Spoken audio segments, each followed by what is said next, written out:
Chapter 584. When they returned to the main hall, Xianxia said, "Get ready to go back." Mo Tiange was stunned. "What's wrong?" Xianxia said, "I just patrolled and found that the beast cultivator's reinforcements have arrived." Mo Tiange was surprised. They actually came so fast. "I already told Hanjian and Tangshan to gather the disciples of the two groups and board the flying boat." Mo Tiange said, "Bishuan Court has 2,000 disciples. Ing Jingyi transferred some of them, so there are more than 1,000 now. Including the 300 disciples we brought, there should be about 1,600 in total, right? With so many people, the flying boat won't be enough." "It's okay," Xianxia said, "we'll stay behind and guard the rear. If the flying boat can't carry them, we'll teleport them to the celestial pole through the transporting formation." He did some calculations and said, "We should be able to make it." Apart from this, there was no better way. Even if they reported it to the Immortal Alliance, it wouldn't be that fast, and the Immortal Alliance didn't have enough people now. Giving up on Bishuan Court and using Demonic Mountain as a danger zone was much easier to defend. Even if they attacked, Tiandao sect happened to be nearby, which was the base to resist the Devil Path, and nascent soul cultivators could be mobilized at any time. Xianxia recorded the situation here in a jade talisman and sent a message to the Immortal Alliance. A few days ago, they just sent a message to Lord Daoist Zhenyang, but before they got a reply, their speculation became reality. Then he ordered someone to call Bai Yanfei. After a long time, Bai Yanfei came. His eyes were lifeless and he looked sloppy. He saluted the two of them. "Greetings, martial uncles." Seeing his appearance, Xianxia frowned. He loved cleanliness by nature and couldn't stand people who didn't care about their appearance. His voice became cold. "Jifei, now that we're facing a major event, how can you be worthy of senior martial brother Zhenyang's teachings?" Bai Yanfei still looked dispirited as he said, "With two martial uncles here, what am I?" Nonsense. Xianxia became even angrier. "Aren't you a genius with a single spiritual root? Can't you get up after a little setback? If that's the case, why are you still cultivating? Since you look down on yourself, this is none of your business. Get back to the flying boat and return to Xianqing school." Although Xianxia was cold, he never criticized people harshly. This was the first time he said such harsh words. Being scolded like that, Bai Yanfei's face turned red and he lowered his head, unable to lift it. He had never been scolded like this before, not even by his master, Lord Daoist Zhenyang. Now that he was being scolded, and the person being scolded was Xianxia, the person he considered his mortal enemy, he felt even more embarrassed. "What are you waiting for? You have time, but I don't." Bai Yanfei bit his lip, then turned around and left. He even forgot to say goodbye. Mo Tiange sighed softly as she stared at his dispirited back. If he could not break out of the cocoon and be reborn, his rare single spiritual root could be considered to have died prematurely. Before long, Kuang Zhu and Tangshan came to report that all the disciples had already assembled. Xianxia gave the order. The flying boat immediately set sail, and the rest of the disciples began to teleport. As Mo Tiange walked inside Bishuan Court, she couldn't help but sigh as she looked at the richly carved railings and luxuriant flowers in front of her. The disciples could leave, the valuables could be moved, but these buildings were destined to be destroyed by the flames of war. Mo Yaoqing's painstaking efforts were going to be destroyed in the end. Just as he was thinking, he suddenly saw the Dao Achieving Pagoda in the distance shrink and descend. She was astonished. She shook her sleeves and flew in that direction. When she arrived at the original location of the Dao Achieving Pagoda, it was already empty. There was nothing there. She saw Tangshan standing there with the miniature Dao Achieving Pagoda in his hand. "Elder Yi." Tangshan hastily greeted her upon seeing her. Mo Tiange stared at the Dao Achieving Pagoda in his hand and asked curiously, "The Dao Achieving Pagoda can shrink?" Tangshan nodded with a slightly flushed face. "The Dao Achieving Pagoda is a magic weapon, so it can shrink." "I see." Bishuan Court storehouse was inside the Dao Achieving Pagoda. Since the Dao Achieving Pagoda could be taken away, Bishuan Court's losses wouldn't be that great. "Elder Yi." Tangshan stared at her with a hesitant expression. "What's the matter?" Mo Tiange asked. Tang Shen said, we've discussed it. Since we can't protect Bishuan Court, we can only choose another sect's encampment in Kunwu and rebuild Bishuan Court there. Mo Tiange nodded and said, you're right. We're in troubled times now, so the Immortal Alliance can't send people to take back the Eastern Sea for you. Besides, even if they did, it wouldn't be safe. There are no mortals in Linhai now, so it'd be better to rebuild Bishuan Court in Kunwu. Yes, but... Tang Shen glanced at her. We don't have any connections in Kunwu, so it'll be very difficult for us to find a place with abundant spiritual aura to rebuild the sect. Therefore, I hope Elder Yi can help us. This isn't difficult, Mo Tiange said. That spiritual beast of mine is best at treasure hunting, so let it help you. If you choose a place with an owner, you can let it negotiate with you. Tang Shen hastily bowed. Thank you, Elder Yi. It's nothing. No need to thank me. In the afternoon, they discovered that the number of 8th and 9th rank beast cultivators in Demon City had reached double digits, and among them, there were even 2 10th rank beast cultivators. With these beast cultivators gathered, they already had the ability to challenge Bishuan Court's great mountain protecting formation. Tang Shen and Mo Tiange's hearts were heavy, but Tang Shen sent them another message. They still needed one more day to safely send all the disciples to Kunwu. Maybe they'll attack us in a few days, Xianxia said. I hope so. Mo Tiange was very worried. However, it seemed God didn't hear their prayers. 2 hours later, all the demonic beasts in Demon City came out of their nests. Mo Tiange and Xianxia hastily retreated. With the great mountain protecting formation, they could still fight against dozens of beast cultivators. If they were surrounded like this, they'd be courting death. There were 10th rank beast cultivators inside. Their flight lights streaked across the sky and flew into Bishuan Court. Mo Tiange waved the identity tablet in her hand. With a buzz, Bishuan Court's great mountain protecting formation was fully activated. A summoning talisman flew over. Xianxia took it and said, Tang Shen said we have to hold on for at least half a day before we can send everyone away. Mo Tiange nodded. When all the disciples were teleported, they'd destroy the transporting formation and escape by themselves. Without burdens, it would be very easy for nascent soul cultivators to escape. As they spoke, countless densely packed black spots appeared on the horizon, heading towards them. The black spots were getting closer and closer. They were actually demonic beasts. Mo Tiange's expression was solemn. For her, this was a test of the formation. The demonic beasts arrived in a few breaths' time. The ones in the lead were 2nd to 4th rank demonic beasts. With a buzz, these demonic beasts touched the edge of the great mountain protecting formation and were immediately swallowed by the emerging fog. Not even their bones were spat out. Then came the 5th to 7th rank demonic beasts. Their attacks finally reached the formation, but under their attacks, the great formation didn't budge in the slightest. Finally, the 8th rank and above beast cultivators arrived.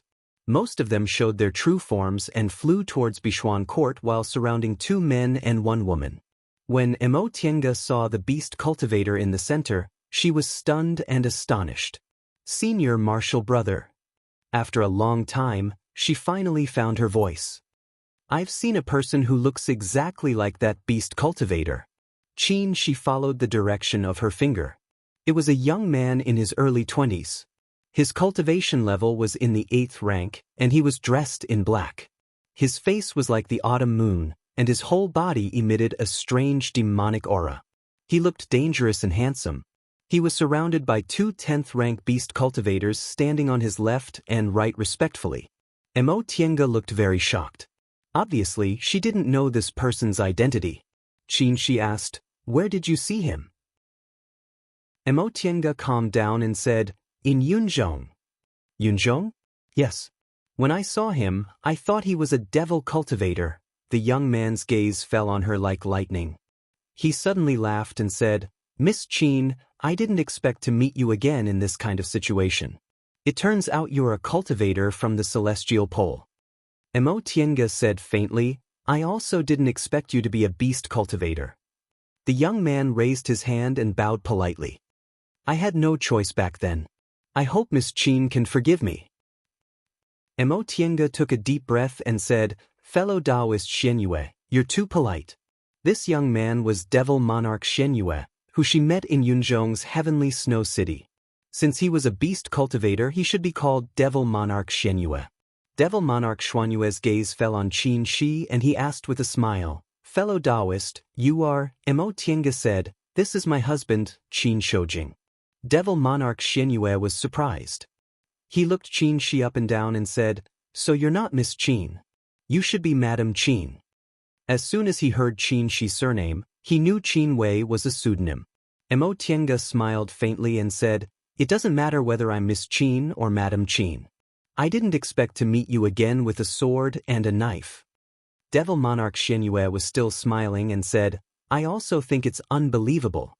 It's really a pity." But there was no pity on his face. This Devil Monarch Xianxia was a bit like Jing Xingji.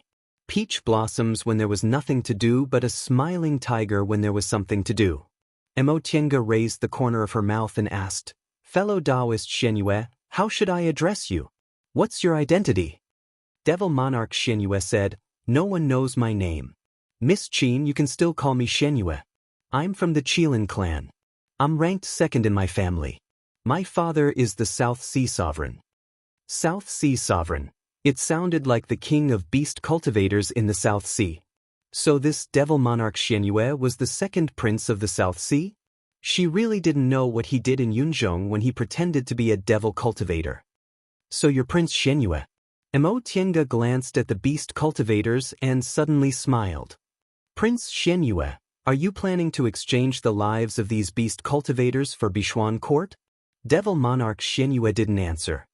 He just smiled and said, "Miss Qin, although your great formation is mysterious, it can't stop us.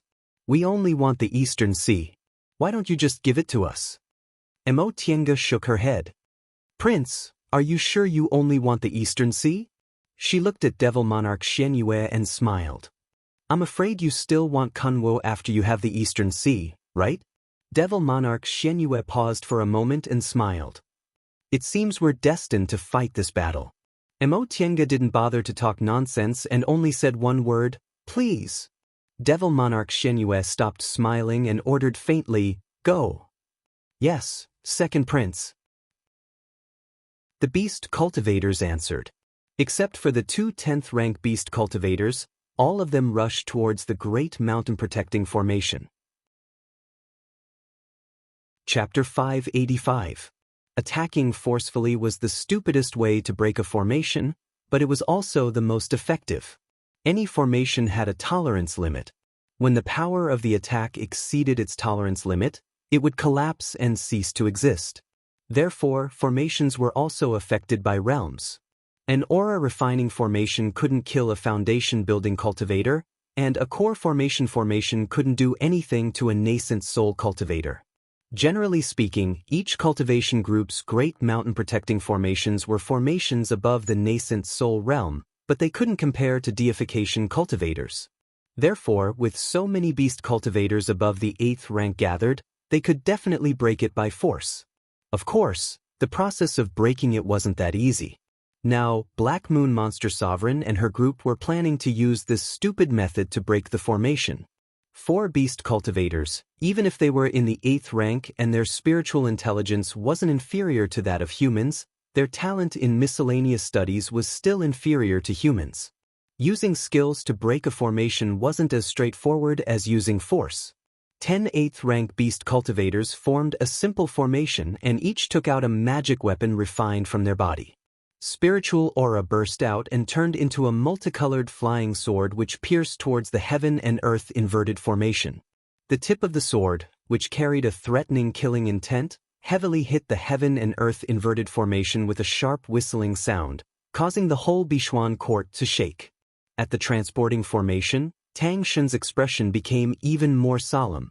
He shoved the Dao-achieving pagoda into Ingjini's hand and said, "You go first." Ingjini refused in a panic. Disciple doesn't dare. Only the head elder is qualified to hold the Dao-achieving pagoda. Tang Shen said solemnly, "We're in a critical period. For the sake of the sect's continuity, I'm giving the Dao-achieving pagoda to you.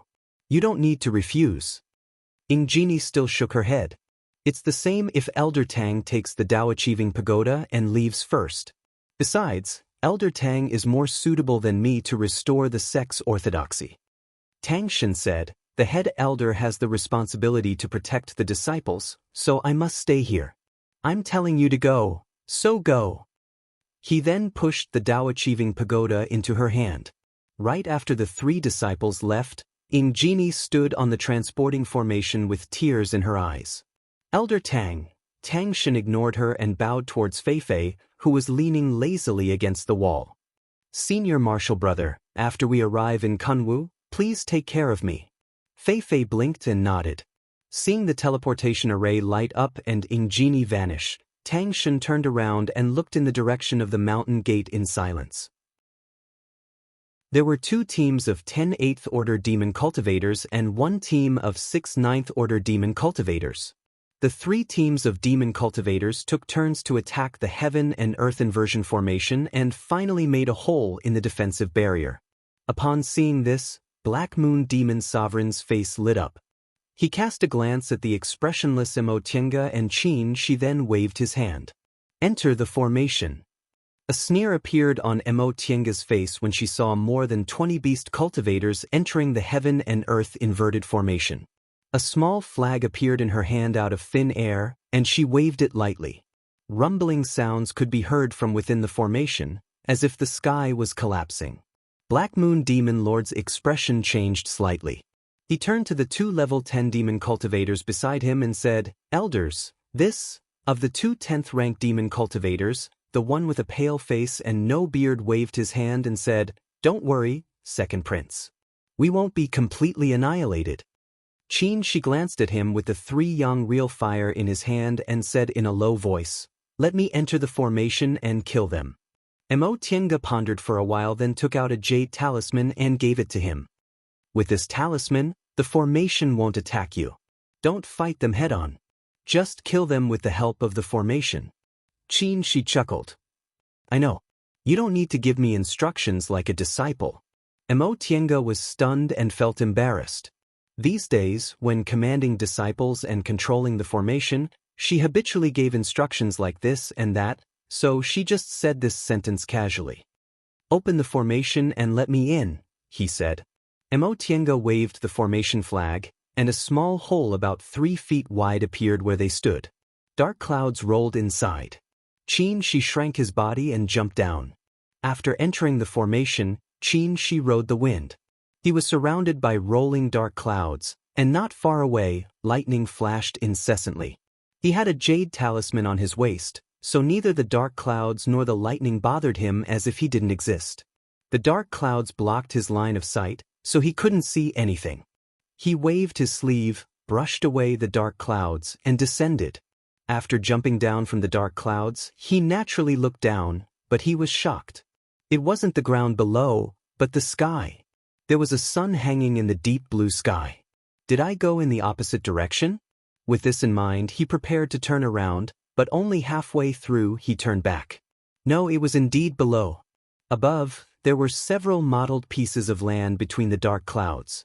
Plains, loess, mountains, and oceans. The Heaven and Earth inverted formation, so that's what it is. Qin she seemed to understand. Since Heaven and Earth were inverted, Yin and Yang were probably also inverted.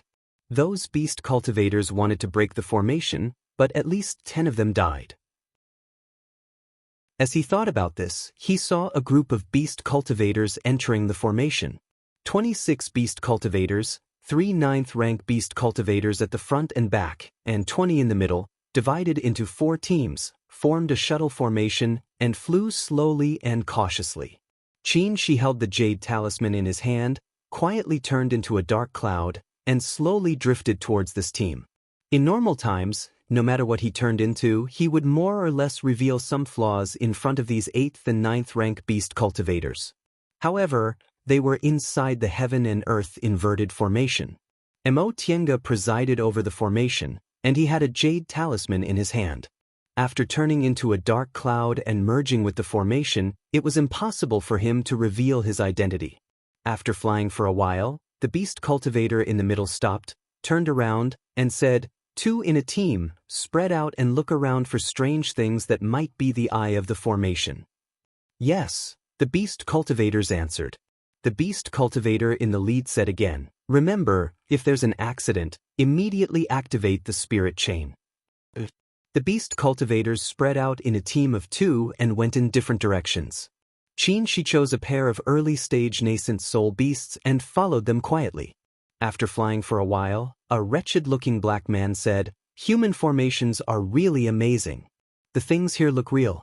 How can we know what's strange if we keep searching? Another youth with a short stature said, human things are so strange, how can we recognize them? The two beasts flew in silence for a while. The black man said again, in my opinion, we're doing fine in Shumi. Why do we have to attack humans? Humans have a lot of treasures, but our Shumi is full of treasures. We don't need them. Who knows? The short youth said, who dares to disobey the sovereign's order? Besides, the leader this time is the second prince.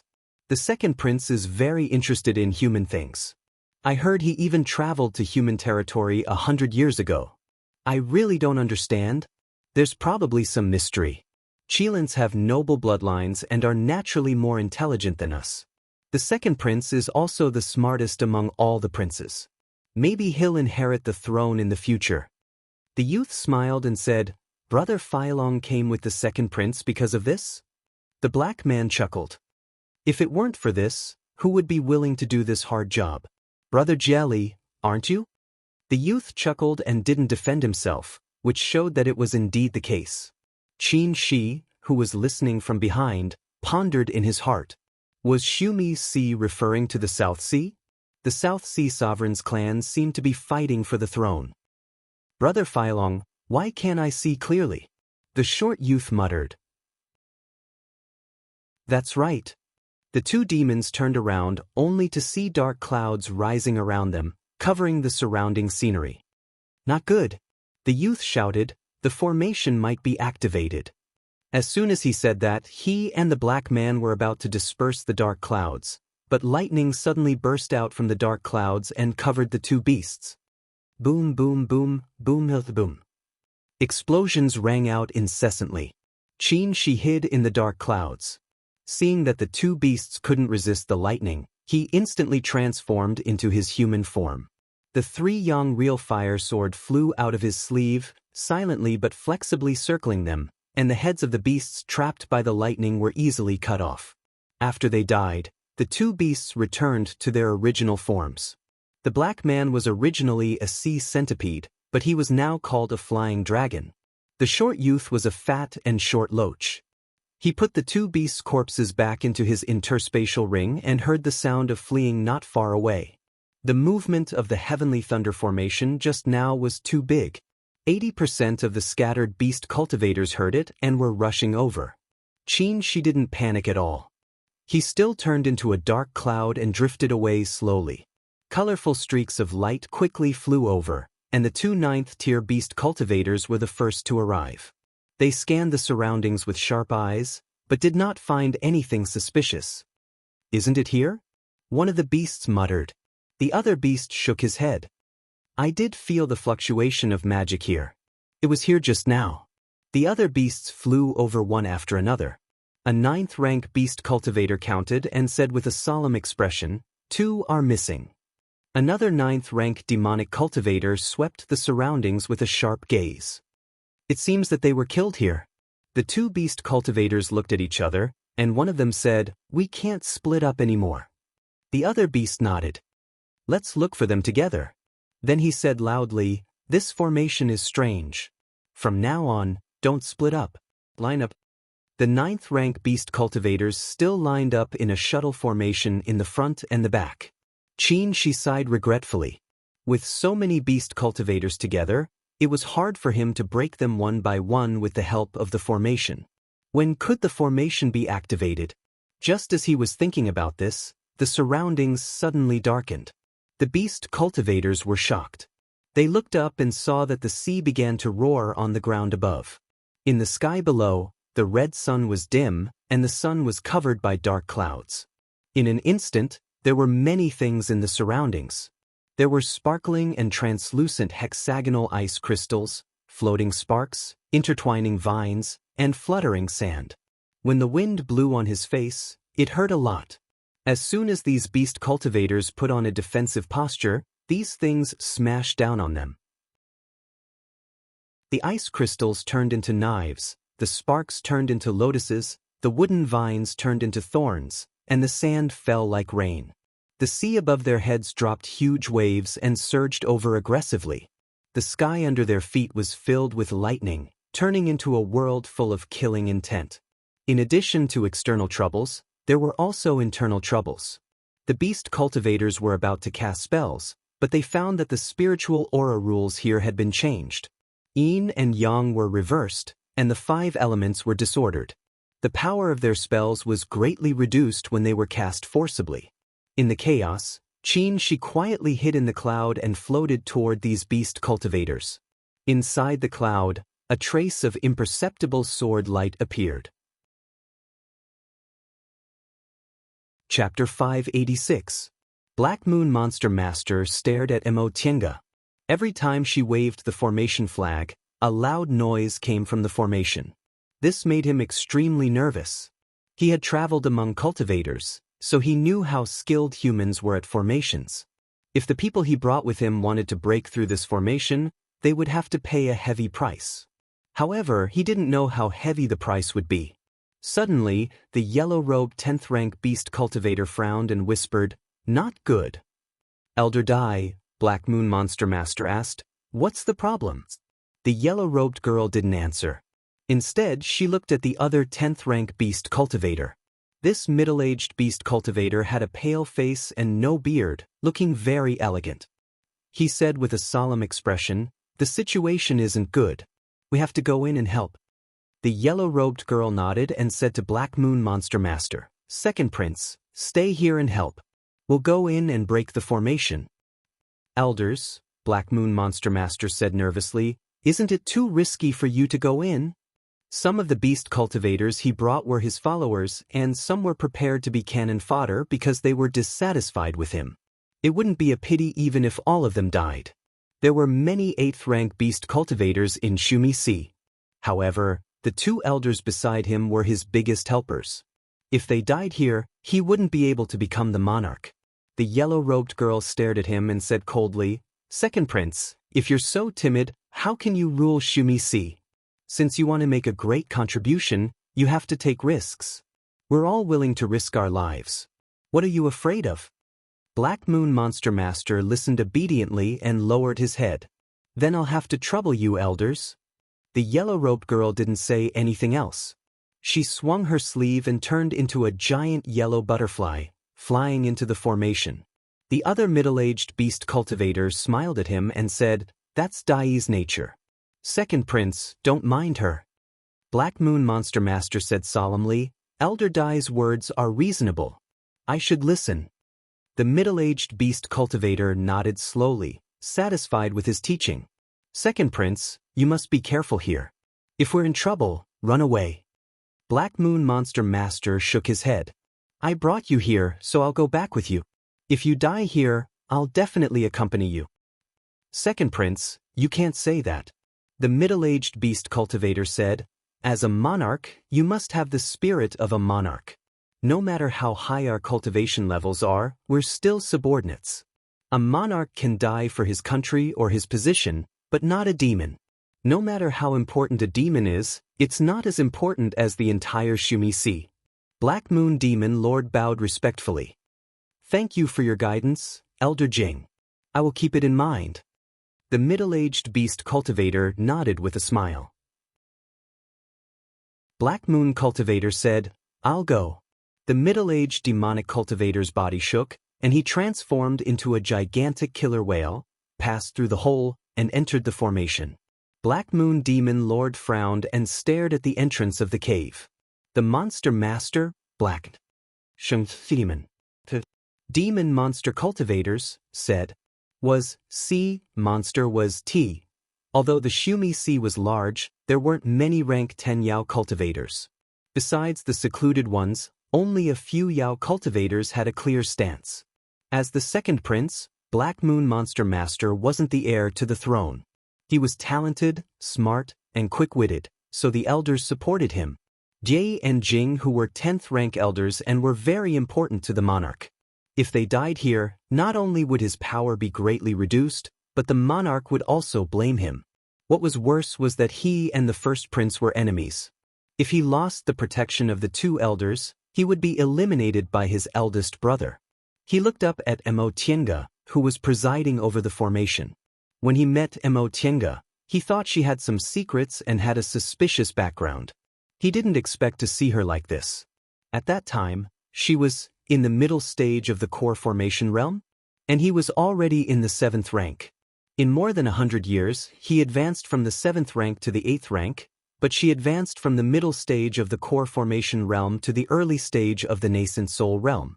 Although it was more difficult for demonic beasts to advance, he was a descendant of a Qilin and had a noble bloodline. He could transform soon after he was born, so he was different from ordinary beast cultivators. After a while, he shook his head and threw these thoughts to the back of his mind. His subordinates were fighting to the death for him. How could he boost others' morale and diminish his own prestige? She was just a human female cultivator, while he was a descendant of a Qilin and the second prince of the Shumisi. This was only a hurdle for him to ascend to the throne. What was there to worry about? The two elders were right. As a monarch, he must have the spirit of a monarch. If he was so timid, how could he achieve great things? His gaze gradually became firm. He looked at Tiange and said with a smile, "Miss Qin, as far as I know, your Immortal Alliance probably can't spare people to support you. How can you resist the army of the South Sea with just the two of you? Why don't you surrender now? Since we're acquaintances, I'll let you go." Before Tiange could say anything, a voice came from behind her. "Who said it's just the two of them?" Black Moon Monster Master was stunned and looked behind Tiange. Feng Ning, dressed in white, fluttered over like a lotus. She raised her voice and said, "You don't have to sow discord. We're cultivators of the celestial pole, so how can you sow discord with just a few words?" Black Moon Monster Master's eyes lit up as he stared at her. This young lady, he loved beauty by nature. As long as it was beautiful, he loved it. Compared to Tiange, Feng Ning was more elegant and beautiful. Feng Ning glanced at him with a faint smile and said, "Sir, your subordinates are still risking their lives in the formation." Black Moon Monster Master was hit in the head. He thought, sure enough, female human cultivators are much more difficult to deal with than monster cultivators. Before he could finish his words, he was already speechless. Now, he was no longer in the mood to love beauty. Feng Ning glanced at him and whispered to Tiange, "You're really bold. You only have 2 people, but you dare to fight to the death with just the great mountain protecting formation." Tiange smiled and cast a sidelong glance at her.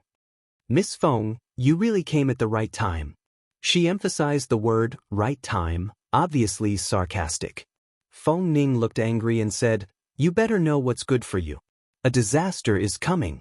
It's good enough that I didn't abandon you and run away." Tiange continued to smile. "I didn't say anything." Although she didn't say anything, everyone knew what she meant.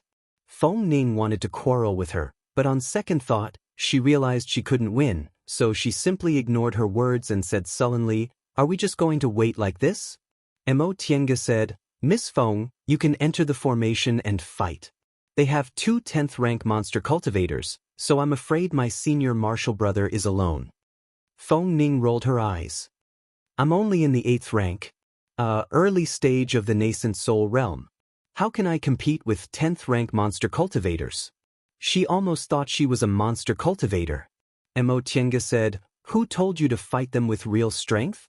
Inside the formation, you won't be affected, but they have to bear the power of the formation. As long as you're not stupid enough to show your true form and start a massacre, it'll be hard for you to die before the formation breaks." Feng Ning looked at her suspiciously. "Really? Why would I lie to you? My senior martial brother is still inside. Do you think I won't care about his life?" Feng Ning thought she was right, so she twisted her belt and muttered, "Who told you to not have any credibility?" Tiange glanced at her, took out a jade talisman and asked, "Are you going in or not?" "Go in." Feng Ning cast a sidelong glance at her and said, "I can't let you go back to Kunwu and brag about how you repelled dozens of monster cultivators from the South Sea." Mo Tiango was amused. Not to mention the two of them, Feng Ning and the Great Mountain Protecting Formation could repel dozens of monster cultivators above the 8th rank. She was clear-headed. Feng Ning waved her belt and jumped into the formation without saying a word. Mo Tiango let out an "ah" and instinctively reached out to catch her, but she didn't. Feng Ning had already jumped in. Mo Tiango stopped and held the jade talisman in her hand in annoyance. "How can you just go in like this? How can the formation recognize you?" Feng Ning, who was inside the formation, couldn't hear what she said. At that moment, she pushed away the dark clouds and looked at the world where heaven and earth were overturned and the 5 elements were murderous. She was very excited. This Mo Qingwei is quite capable after all. She muttered. It wasn't good to preside over such a large formation without knowing anything about it. The chaos of the 5 elements, the exchange of yin and yang, and the overturning of heaven and earth already involved the rules of spiritual aura of heaven and earth. Not only must she have considerable attainments in formations, but she must also have a good cultivation level.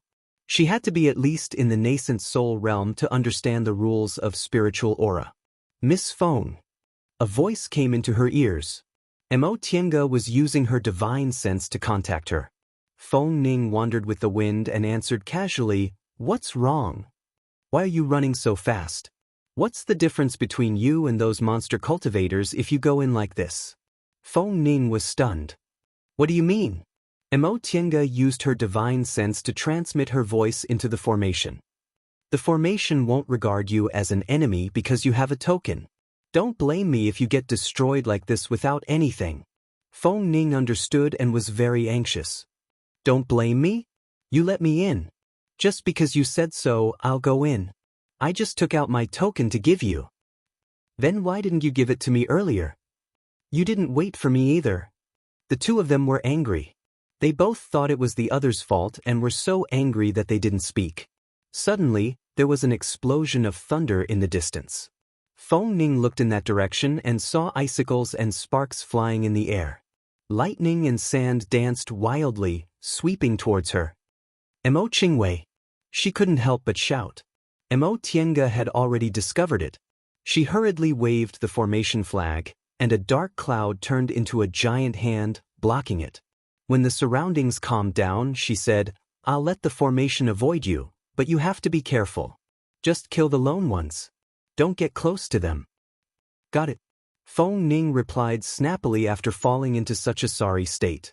Right after she said that, an 8th-rank monster cultivator in front of her was swept over by the sandstorm. Feng Ning's eyes lit up and she went to meet it. Qin she showed himself. The red sword light in front of him was vast and mighty, spreading into a red ocean and sweeping towards the beast cultivators in the gale. When the sword light touched the monster cultivator, a yellow figure suddenly appeared on the opposite side. It flashed in the air, and yellow powder and wine flew towards the sword light. Seeing that the sword light was blocked, Qin Shi uttered an "huh" and fixed his eyes on it. He saw that the giant yellow butterfly in the air had turned into a girl in yellow, standing in the air with a cold and arrogant face. On the other side, a huge killer whale swam over slowly, stopped beside the girl in yellow, and stared at Qin Shi with its huge eyes. "Dye, keep him busy." The girl in yellow nodded, waved her belt, and turned back into her original form, flying towards Qin Shi. Chapter 587.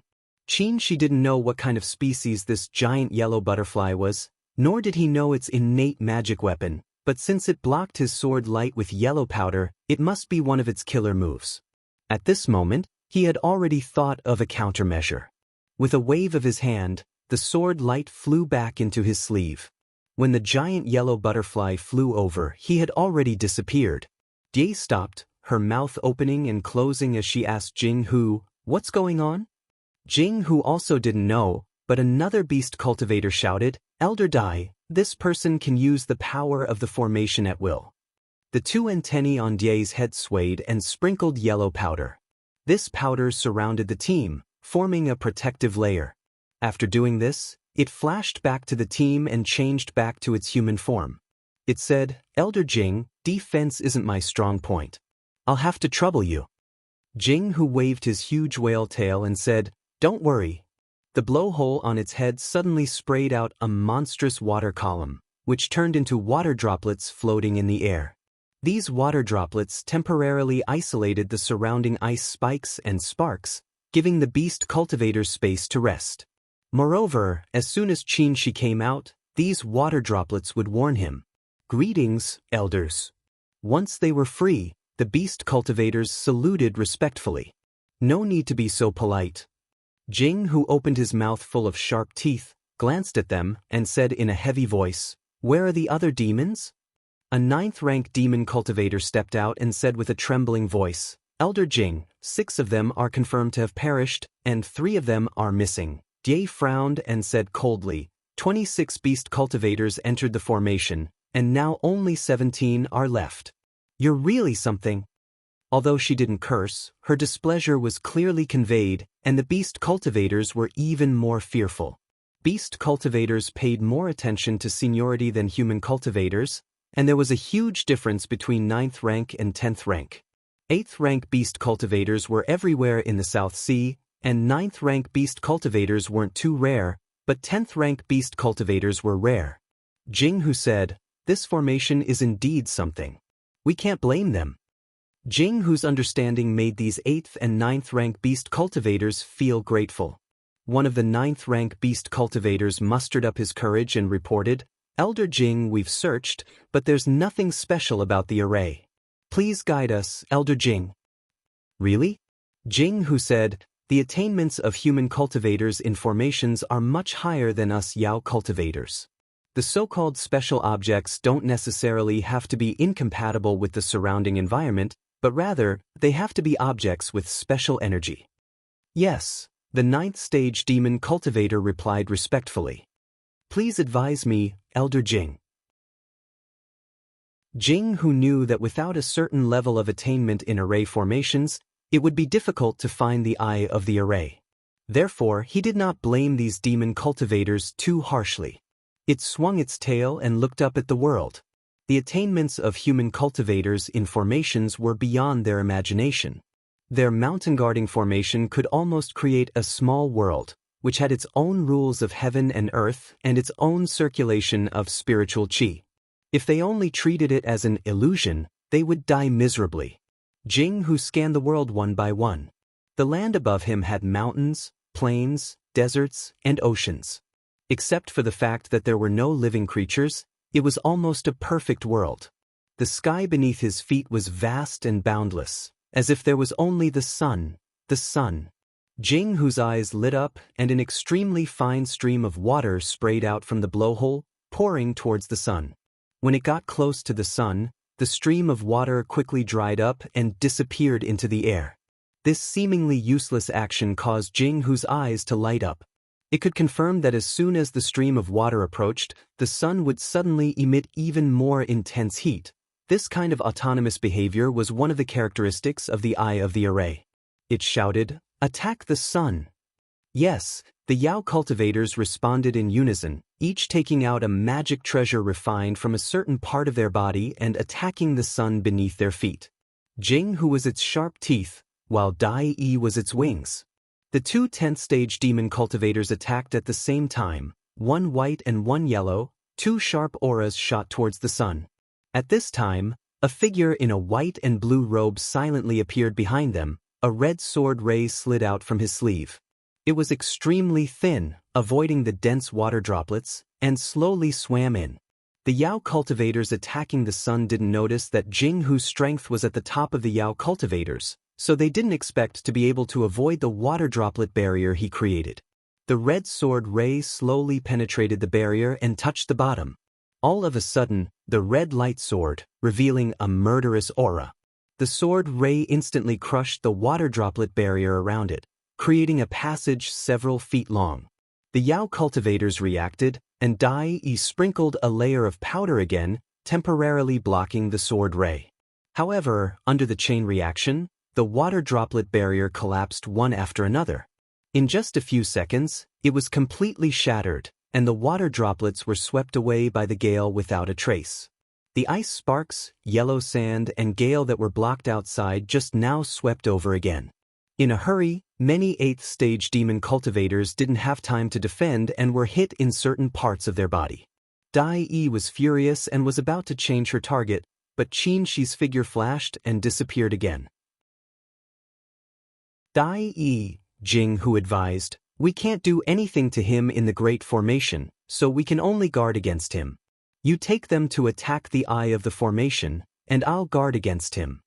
He had to defend against both the formation's own attacks and Xianxia's sneak attacks from time to time, so he had to concentrate all his attention.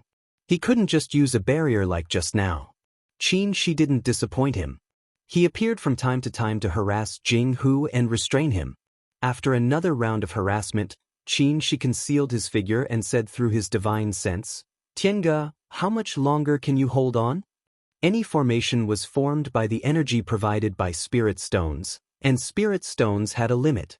Tienge calculated that if the heaven and earth inverted formation was activated to the extreme, it might be able to kill most of the Yao cultivators inside. However, the 2 10th rank Yao cultivators must have some life-saving secret technique, so they might not be able to kill them. After the thunderous strike, the heaven and earth inverted formation would overdraw its energy and wouldn't have enough time to exchange for spirit stones, resulting in it being scrapped.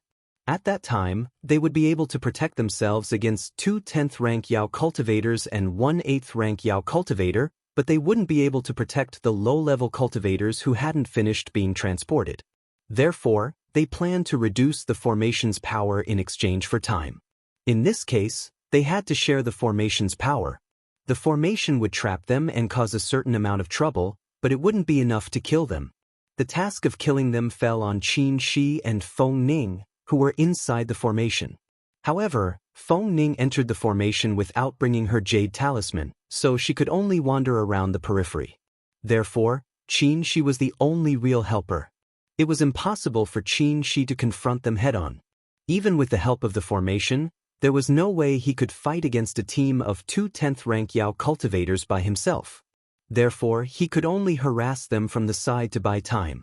Tienge calculated again and said, as long as they don't break the formation's eye in one go, they should be able to hold on for 20 hours. 20 hours. Xianxia heaved a sigh of relief. That's enough. It was impossible for them to break the formation's eye, because the sun wasn't the formation's eye, but Tienge deliberately disguised it. The real formation's eye was on the continent above their heads, right in front of them, the roaring sea. The Yao cultivators never expected the formation's eye would be so big. Seeing these Yao cultivators madly attacking the sun, Xianxia appeared again. The 3 young real fire swords shone brightly and he suddenly attacked. Jing Hu was already very careful, but he still didn't expect that Xianxia, who had always been harassing him, would attack with his full strength. This sword strike directly shattered the defensive barrier he laid again and even hit his body. The vermilion bird's flames overbearingly burned his whole body black. This time, it was Jing Hu who was furious, but in the next moment, Xianxia once again disappeared without a sound. As time passed, Tienge became more and more relaxed, but Xianyue Monster Master's face outside the mountain gate became more and more gloomy. Listening to the movements inside the Great Formation, he almost couldn't help but want to call his subordinates back, but he restrained this impulse. He knew that if they continued to fight, they still had a chance to win. If he called them back now, the subordinates who had died in battle would be lost in vain. He also knew that if they persisted, he would definitely win. Because the Celestial Pole's Immortal Alliance couldn't send reinforcements, could they defend for 1 day or a year with just the few of them? Besides, what reason did they have to keep defending? However, he hoped that the price could be small. At least, the 2 elders couldn't be harmed. Inside the Great Formation, the light of the sun slowly dimmed. The beast cultivators all looked happy, and even Jing Hu, who was constantly harassed, spared some of his attention to pay attention to that side. But he didn't dare to be careless. That human cultivator had tormented him enough. He had reason to believe that as long as he made a mistake, that human cultivator would come out and give them a fatal blow. Fortunately, what he was worried about didn't happen. Jie flapped her wings, and a golden light flew towards the sun. With a loud boom, the sun, which was on the verge of collapse, was finally completely destroyed. The beast cultivators looked at each other in dismay as they watched the sun fly upward and finally fall into the roaring ocean, making a loud noise and even causing a tsunami on the ground. There was no shaking of heaven and earth, and there was no collapse of heaven and earth. It was just so quiet. No, those icicles, sparks, gales, and lightning were still fiercely attacking them. There was only one explanation for this. It's not the formation eye. Jinghu said in a daze. If the formation eye was destroyed, the formation would collapse. The sun was destroyed by them, but the formation was intact, which meant that the sun wasn't the formation eye at all. The white-robed and blue-robed figures disappeared, and thousands of red sword lights suddenly appeared, blotting out the sky and rushing towards them. Jinghu was in a trance. Only Ji quickly sprinkled yellow powder to block the sword lights, but it wasn't enough to dissolve them. He could only watch helplessly as the sword lights hit him. The dazzling red light wasn't enough to kill them, but it injured them all. And the culprit who killed them disappeared.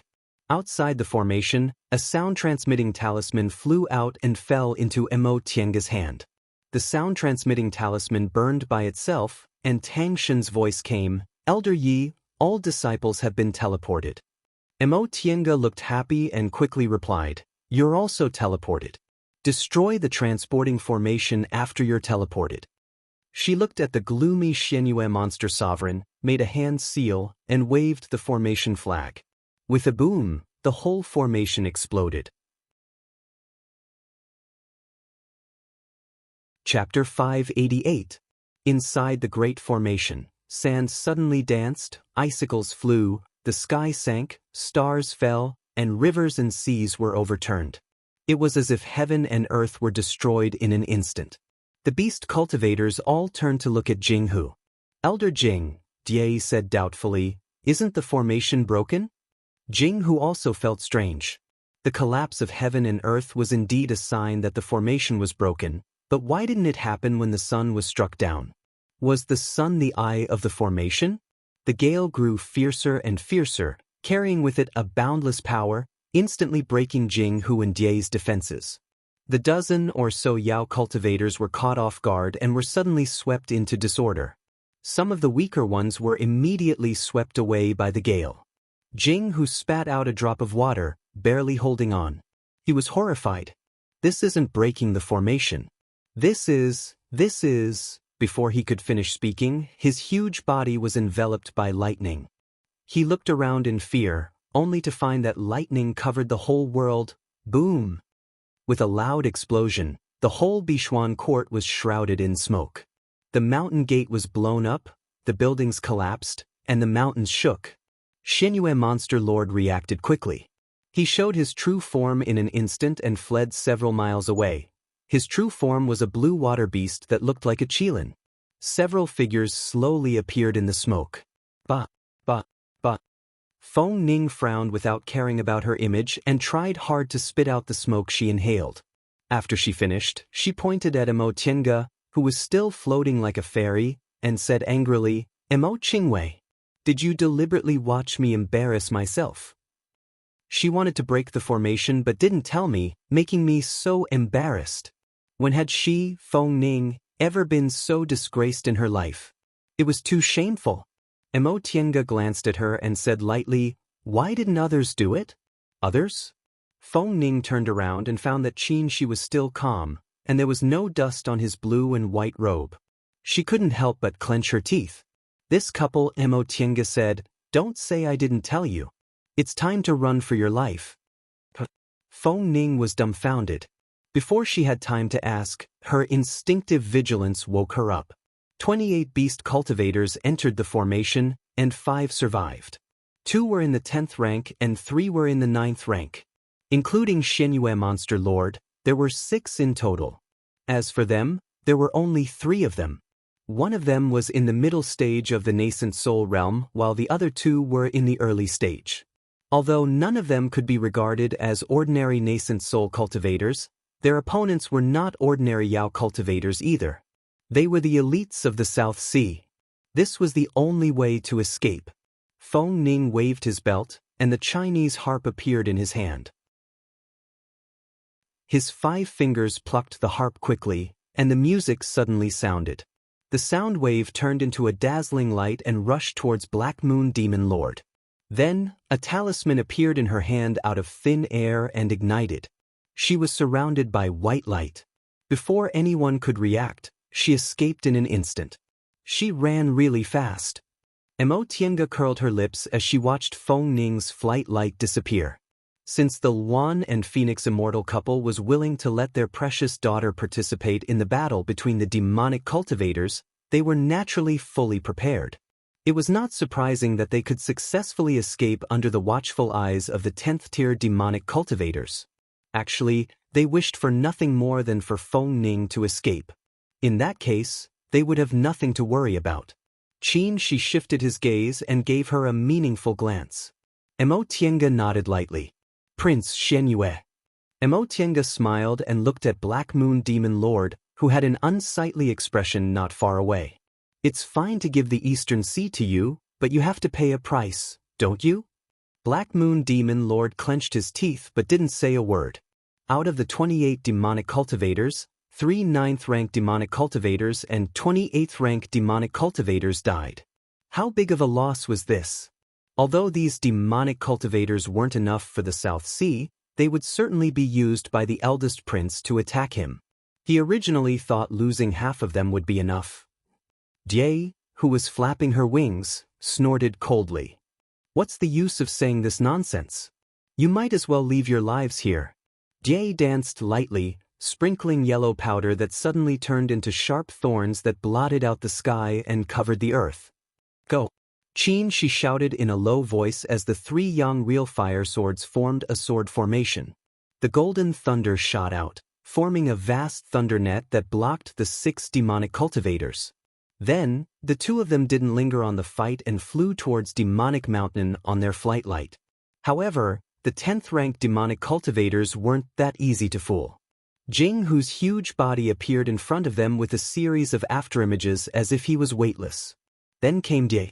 The 2 10th-rank demonic cultivators firmly blocked their way.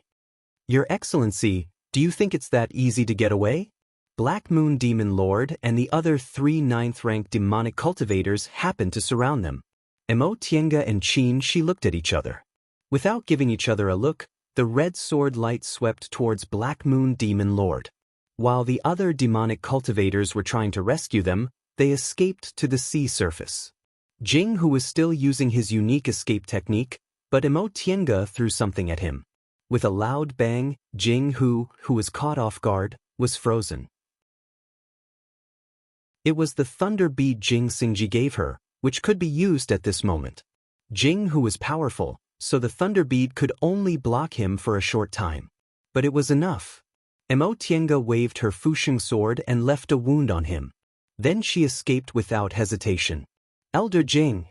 Black Moon Demon Lord was shocked and hurriedly rushed forward. Jing, whose injury was very light, but when he blocked Black Moon Demon Lord, Tiange and She had already escaped far away. Second Prince. Jing, who turned into his human form and sighed as he watched them disappear. You have to learn to give up. It's very disadvantageous for you if you can't capture those 2. Black Moon Demon Lord shook his head with a bitter smile. Elder Jing, I've disappointed you again. It's okay, Jing, who said faintly. We demonic cultivators have long lives. There's still a long time before the monarch abdicates. Second Prince, you have plenty of time to grow. Right now, there's still a remedy. He gazed at the sea. This was their demonic cultivators' territory. After flying for 3,000 miles without any pursuers, the 2 of them finally stopped.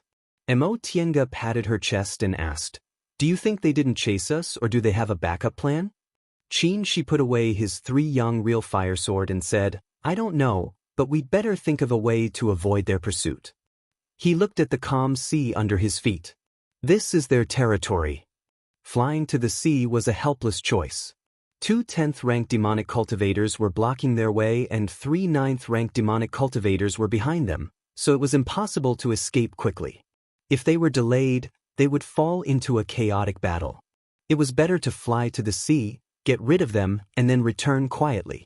But it wasn't easy to do so quietly. Xianxia used her divine sense to check the surroundings. There were no high-ranked demonic beasts around, so she threw out the 10,000 miles canoe and said, "Let's take a rest first." The 10,000 miles canoe was called a canoe, but it could actually change into various shapes. The refining master who refined the 10,000 miles canoe was a refining maniac, so his eyes lit up when he saw the black iron heartwood. Although he wasted a lot of materials, the 10,000 miles canoe was refined quite well. They entered the 10,000 miles canoe. Xianxia made a hand seal, and the canoe quickly changed. From the outside, it looked just like a piece of wood floating on the sea. Inside the canoe, Xianxia arranged a spirit-concealing formation. Coupled with Xianxia's peach branch, even if a 9th-ranked demonic cultivator came, it wouldn't be noticed. As for 10th-ranked demonic cultivators, it would depend on luck. I'll bring Xiaofan out. Xianxia entered the virtual sky world after giving some instructions. The Eastern Sea was also Xiaofan's hometown. After the world changed, she didn't know whether the fallen dragon settlement was still in the Eastern Sea. Maybe she could find the Sea Dragon clan to understand the current situation in the South Sea. Unexpectedly, as soon as she entered the virtual sky world, she saw the whole virtual sky world was covered in a layer of red light. Xianxia was stunned. Xiaofan and Xiaohua rushed over, one biting her sleeve and the other grabbing her hem. "What's going on?" Xiaofan said. Xiaofan advanced. Xiaofan was the name they gave Xianxia's Chongming bird. Xianxia had always been boring. He only had one spiritual beast, and he only kept it idle, so he didn't give it a name. Later, he kept the Chongming bird in the virtual sky world and often played with Xiaohua and Xiaofan. Xiaofan called it Xiaofan, which the Chongming bird accepted. Xianxia also didn't object. From then on, Xiaofan became the Chongming bird's name. Xianxia looked up. In the air, there was a cocoon made of red light with a hint of vermilion bird's breath. The red light illuminated the whole virtual sky world, making it look like the setting sun, covered with a layer of red. After Xianxia learned the method of condensing vermilion bird pearls from Feifei, he often condensed 1 or 2 pearls and fed them to Xiaofan and Xiaohua, so they also carried vermilion bird's breath on them. After confirming it was the Chongming bird advancing, Xianxia touched the space between her eyebrows and left the virtual sky world. "What's wrong?" Xianxia took out the map and looked at her in surprise. She only went in for a few breaths and didn't bring Xiaofan out. How did she come out? Xianxia took his hand and said, "Let's talk inside." After entering the virtual sky world, Xianxia was stunned to see the red color on the ground. Then he looked happy. The Chongming bird advanced? Xianxia pointed at the cocoon made of red light in the sky. "Look, it'll probably break out of the cocoon soon." Xianxia looked at the red cocoon in the sky and said, "The Chongming bird is in the 8th rank, so it can transform. We have to prepare for the transformation heavenly tribulation." Deification cultivators and beast cultivators had to go through heavenly tribulation when they transformed. The Chongming bird was in the 8th rank, so it was fine inside the virtual sky world. Once it left the virtual sky world, it would face heavenly tribulation. Only when it successfully passed the heavenly tribulation could it become a real beast cultivator and gain spiritual intelligence. The two of them got busy. Xiaohua and Xiaofan squatted outside the door and looked at the Chongming bird in the sky. "Xiaohua, what do you think Xiaofan looks like?" Xiaofan asked. Xiaohua squatted on its hind legs and raised its head to call twice. Xiaofan understood the demonic beast language, but it shook its head and said, "No, it must be a beautiful sister." Xiaohua called twice again as if it was protesting. "It must be a beautiful sister," Xiaofan said angrily. Xiaohua called again. "Okay, if you don't believe me, we'll wait and see." Asterisk asterisk asterisk. Do you remember the heavenly tribulation of the 3 beast cultivators in the Sea of Returning Ruins last time? Qin she asked while preparing spiritual plants to concoct medicinal pills. Mo Tiange flipped through the books in the bookcase, looking for information about the transformation heavenly tribulation. She answered, "No, we were in the heavenly tribulation last time. How could we remember to read other people's heavenly tribulations?" She put the book in her hand back and sighed. If only Fei was here. It would know what to do. Since there were so many Feis to deal with, she let Fei go back to Kunwo with Tang Shen and the others. Qin she looked up at her. It's not good to always rely on it. Mo Tiange was stunned and thought about it carefully. Ever since Fei gained spiritual intelligence, it had become a habit for her to ask Fei if she couldn't make a decision. This was indeed not good. Although Fei was her spiritual beast, it didn't belong to her. It would have its own path sooner or later. I see. She nodded. In fact, even if she didn't know what the transformation heavenly tribulation was about, it didn't matter. She herself had experienced a heavenly tribulation. Even if the 2 kinds of heavenly tribulations were different, there shouldn't be much difference, so she just had to do it. With this thought in mind, she threw the book away and said, "Then I'll prepare a defensive formation." Qin she nodded with a smile. Chapter 589. Beast cultivators took much less time to transform than human cultivators. Ordinary cultivators spent 3 to 5 years in closed-door meditation to form their nascent soul, and some even took more than 10 years. Beast cultivators, on the other hand, had a lot of time to accumulate, but the time it took for them to advance was very short. Therefore, in just half a month the bright birds successfully advanced. In the air of the virtual sky world, the cocoon formed by the red light suddenly shone brightly. Xiaohua, who was crouching listlessly in front of the door, was startled and Xiaofan jumped out of the stream with a splash. The red light became brighter and brighter, so dazzling that people couldn't open their eyes. With a soft pop, the red light shell split open and a slender white hand stretched out. Then, the hand grabbed the red light, tore it apart with all its might, and stuffed it into its mouth. Crunch, crunch, crunch. After it finished eating, it elegantly wiped its mouth, landed from the sky, and walked to them step by step. Xiao Feng greets Master. Xiao Feng bowed in an impeccable manner and said in a soft voice. Mo Tiange was dumbfounded. She knew Xiaofeng was a female bird, so when it transformed into a human, it must be a woman, but she didn't expect it to look like this. Its female appearance was about 25 or 26 years old, with white skin, red lips, a charming posture, mysterious double pupils, and a mature and enchanting aura. This didn't match Qin Shi at all. It was really strange. Previously, the bright bird's temperament was very similar to Qin Shi's. Even when it played with Xiaofan and Xiaohua, it was still very arrogant. How could it transform into a human like this? Did they recognize the wrong bird? Qin Shi also frowned, but he and the bright bird had a spiritual beast contract, so he definitely recognized it.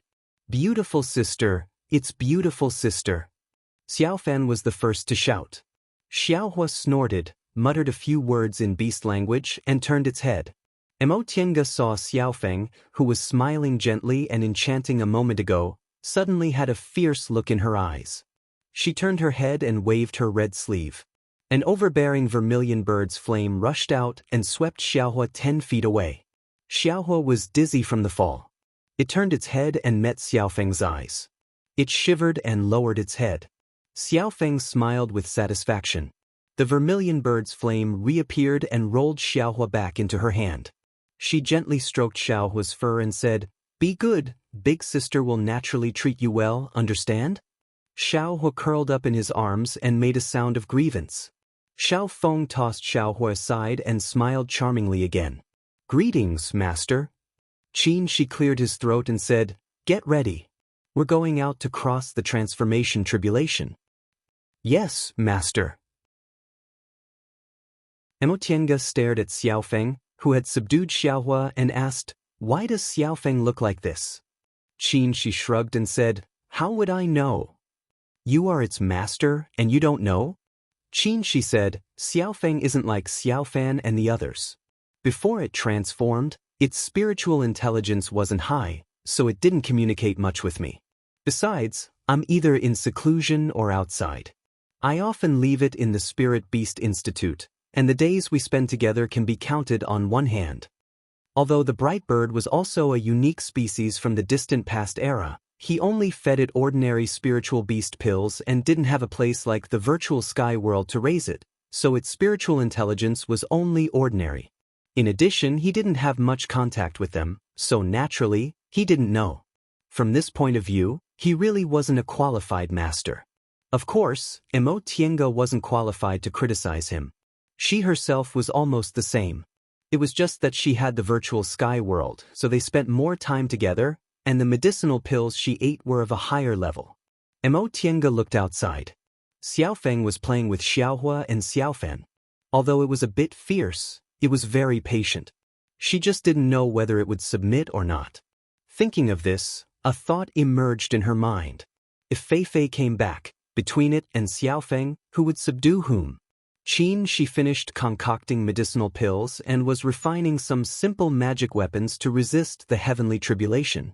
Immortal was lost in thought for a while and suddenly said, Do you think I can subdue the heavenly thunder? She paused and looked up. What do you mean? She stretched out her hand and released a ball of golden thunder. Look, isn't this also the heavenly tribulation thunder? This ball of golden thunder was originally swallowed by the azure dragon shadow in the fan of heaven and earth. At that time, it was only a small ball, but after several years of nourishment, it doubled. More importantly, after refining this ball of golden thunder, she could cast thunder spells with ease, not to mention that the great heavenly thunder technique was originally a peerless cultivation technique. She pondered for a long time and slowly nodded. I can try. Immortal continued. The problem is that I still can't master the azure dragon in the fan of heaven and earth, so I can't command it to swallow the heavenly thunder. What if you collect it yourself? Xianxia asked. Immortal thought for a while and said, I can't bear the heavenly thunder by myself, unless it's weakened to a certain extent. Last time, the azure dragon could swallow the heavenly thunder. It was also because a lot of the heavenly thunder had been dispersed by them. Otherwise, the fan would have been destroyed and the azure dragon would have died instead of being swallowed. That's easy, Xianxia said. I'll disperse the heavenly thunder, then you can collect it.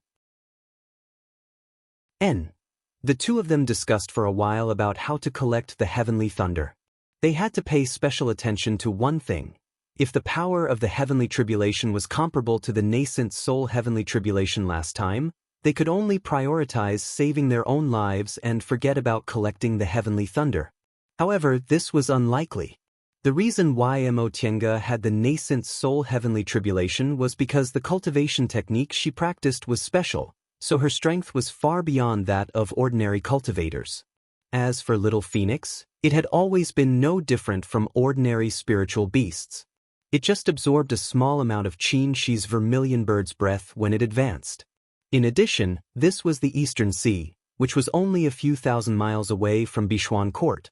It was best to find a safe place first before going out to face the tribulation. After deciding, the two of them returned to the 10,000 miles canoe. After traveling east for several days, they finally found a secluded place and stopped. There was an island there with a circumference of several miles. There were no spirit veins and very few demonic beasts. She examined it carefully, then said, Let's do it here. There aren't any high-level sea beasts nearby. Immortal didn't have any objections. She pulled the 10,000 miles canoe ashore and the two of them went on the island. They put away the 10,000 miles canoe and started to prepare. She cleared all the dense vegetation on the island, leaving only bare ground. Then Immortal started to lay a formation. She couldn't lay a great mountain protecting formation like the heaven and earth reversing formation. All great mountain protecting formations needed the support of spirit veins.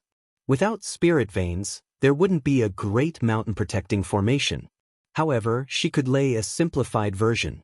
Although its power wouldn't be as great as the original version, it would be much stronger than ordinary formations. Mo Tiange thought for a moment, then laid a defense formation in the center of the island. She then laid a yin-yang life-taking formation on the periphery, covering the whole island. Done. 2 days later, she stood up and clapped her hands. Even if its power is similar to my nascent soul heavenly tribulation, it won't be a problem for us to survive. Qin Shi, who was meditating next to her, opened his eyes. Let's take a rest first. We'll call Little Phoenix out to face the tribulation later. Mo Tiange nodded. She meditated for a long time, slowly adjusting her breath until she returned to her peak state. Half a day later, she entered the virtual sky world and called the 3 spiritual beasts. Little Phoenix, come with us to face the tribulation. Xiaofan, be good and stay here. Xiao's eyes widened. It grabbed her sleeve and cried. Mo Tiange patted its head and said, Little Phoenix's transformation tribulation isn't over yet, so it's time to go out and face the tribulation. You and Xiaofan's levels are too low, so it'll be dangerous if you go out. I'll let you go out and play after the heavenly tribulation is over, okay? Xiaohua whimpered and listlessly let go of her sleeve. Mo Tiange patted it a few times to comfort it, then took Little Phoenix out of the virtual sky world. As soon as she went out, she took out a puppet and threw it aside. She also threw a jade plate. The jade plate left her hand and floated in the air. Mo Tiange waved her spiritual aura, and the jade plate let out a buzzing sound. All the spiritual aura spots around the island seemed to have sensed it and shot out white lights. The white lights slowly gathered in the center and formed a shield. Stand in the middle, she said to Little Phoenix. Little Phoenix obeyed and stood in the middle, where the formation's power was the strongest. Qin Shi threw several bottles of medicinal pills to it. If you're injured, take medicinal pills. Little Phoenix took the bottles, poured out all the medicinal pills and put them into its portable storage space.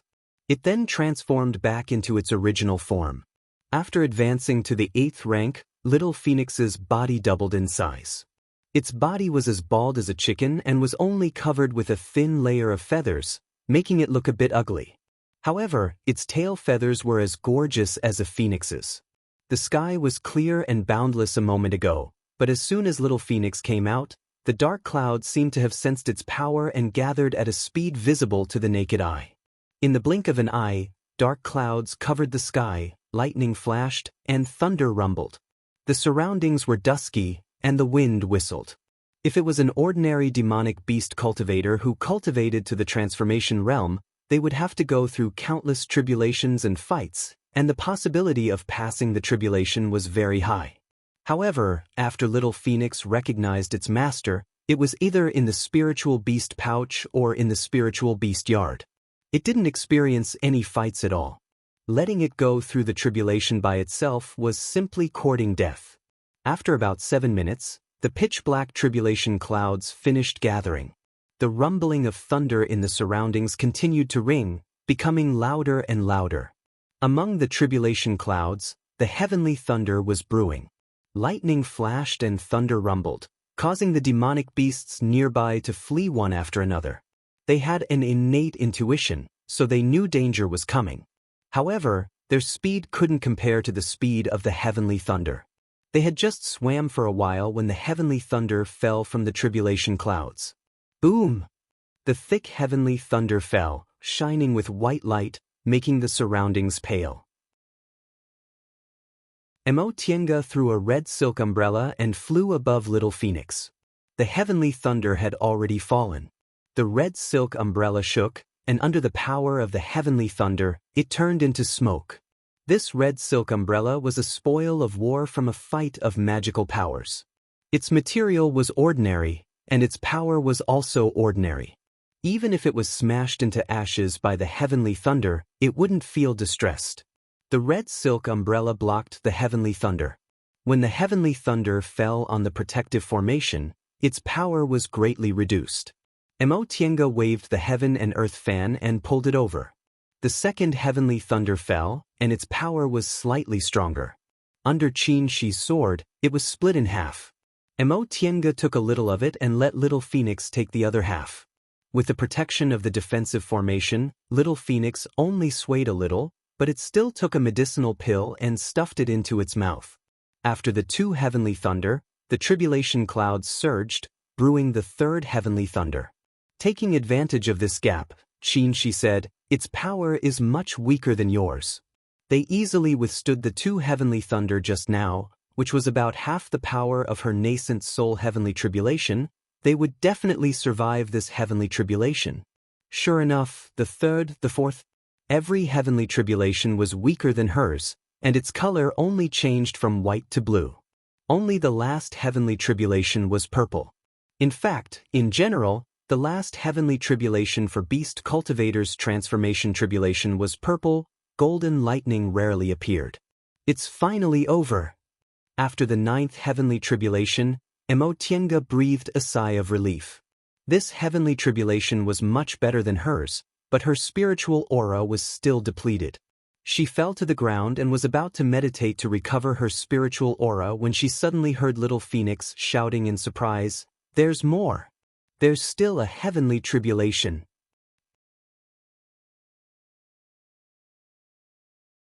Chapter 590. Xianxia swallowed a medicinal pill. The 3 young real fire sword reformed and slashed at the heavenly thunder. Boom, boom, boom. The heavenly thunder was sent flying and exploded. Under the power of the heavenly thunder, the rocks on the island were broken, and the surrounding waves quickly swept the rocks away. In the blink of an eye, the island with a circumference of several kilometers was reduced to the area under their feet. "There's a heavenly tribulation in the sea?"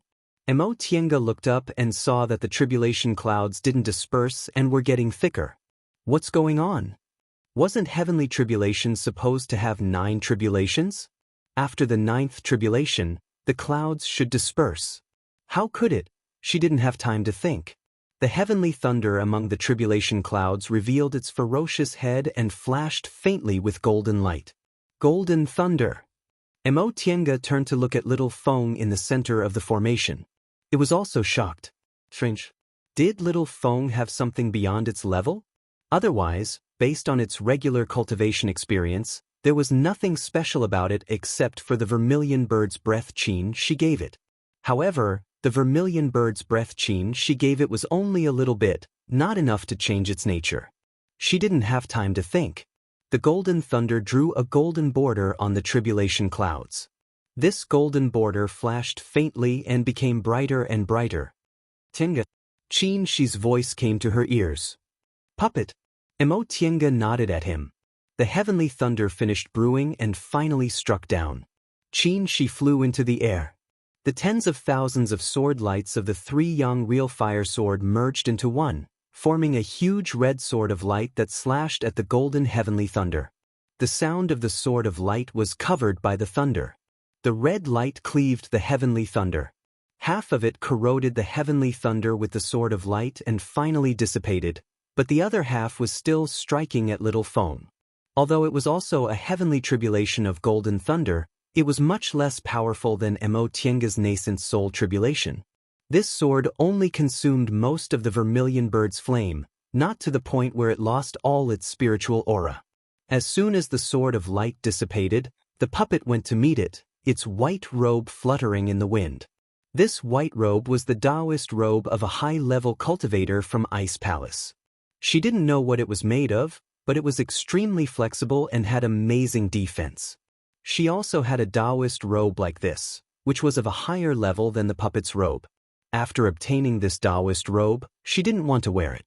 When she thought about how it was taken from a corpse, she felt disgusted. For this reason, she deliberately put this Daoist robe back into the furnace and used the vermilion bird's flames to refine it.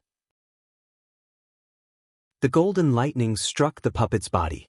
Its white robe fluttered as if it had been plated with a layer of gold. The swift and fierce heavenly tribulation lightning instantly slowed down. Gotcha! The puppet landed lightly on the ground. In the end, it was a heavenly tribulation. She could scatter it, but the puppet couldn't bear it. However, with the puppet's interference, the lightning became much weaker. She didn't use the heaven and earth fan, but rather the Fusheng sword. She operated the great heavenly thunder spell, and the golden thunder on the Fuxing sword flickered and spat out indeterminately as she faced the heavenly thunder.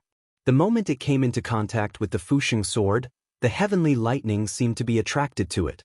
It pounced on the sword and stopped. Xianxia was stunned. The heavenly lightning continued to pour into the Fuxing sword. Tiange clenched her teeth and firmly grasped the sword. Little Phoenix stared blankly at the center of the array. Its transformation heavenly tribulation seemed to have nothing to do with it. The number of lightning bolts on the Fuxing sword increased until the entire sword turned into a ball of lightning.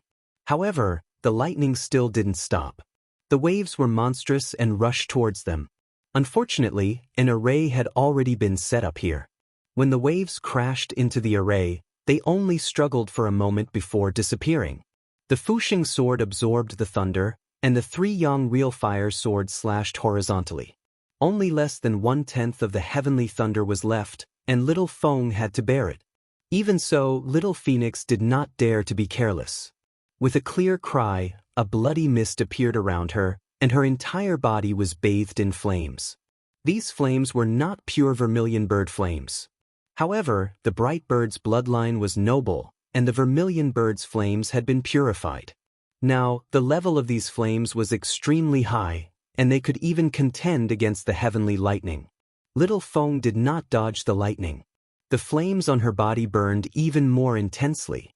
The fire and lightning fought against each other, devouring each other and blending together. Tiange put away the Fuxing sword and the puppet then looked at little Phoenix. Under the heavenly thunder, its flames were gradually extinguished and it was slowly engulfed by the lightning. Just as she was about to step forward, Xianxia blocked her and shook his head. "It's nothing." Amidst the lightning, the flames were faintly discernible, but they never went out. Little Feng finally fell. Outside the flames, lightning flashed. In the sky, the dark clouds suddenly disappeared and the moon was clear. The heavenly tribulation came and went quickly. The tribulation clouds dispersed, and the huge waves subsided. They stood on this small island that was only about 100 feet in size, watching the ripples under the moonlight. For a moment, they felt like a lifetime had passed. The sound of waves came to their ears. Tiange turned to look at little Feng, who was surrounded by flames and lightning, and asked worriedly, "Is it okay?" "It's fine." With the spiritual beast contract, he could feel that little Feng's situation was very stable. It should be undergoing the heavenly thunder to temper its body. Tiange breathed a sigh of relief, sat cross-legged, and adjusted her breath. She didn't sit down.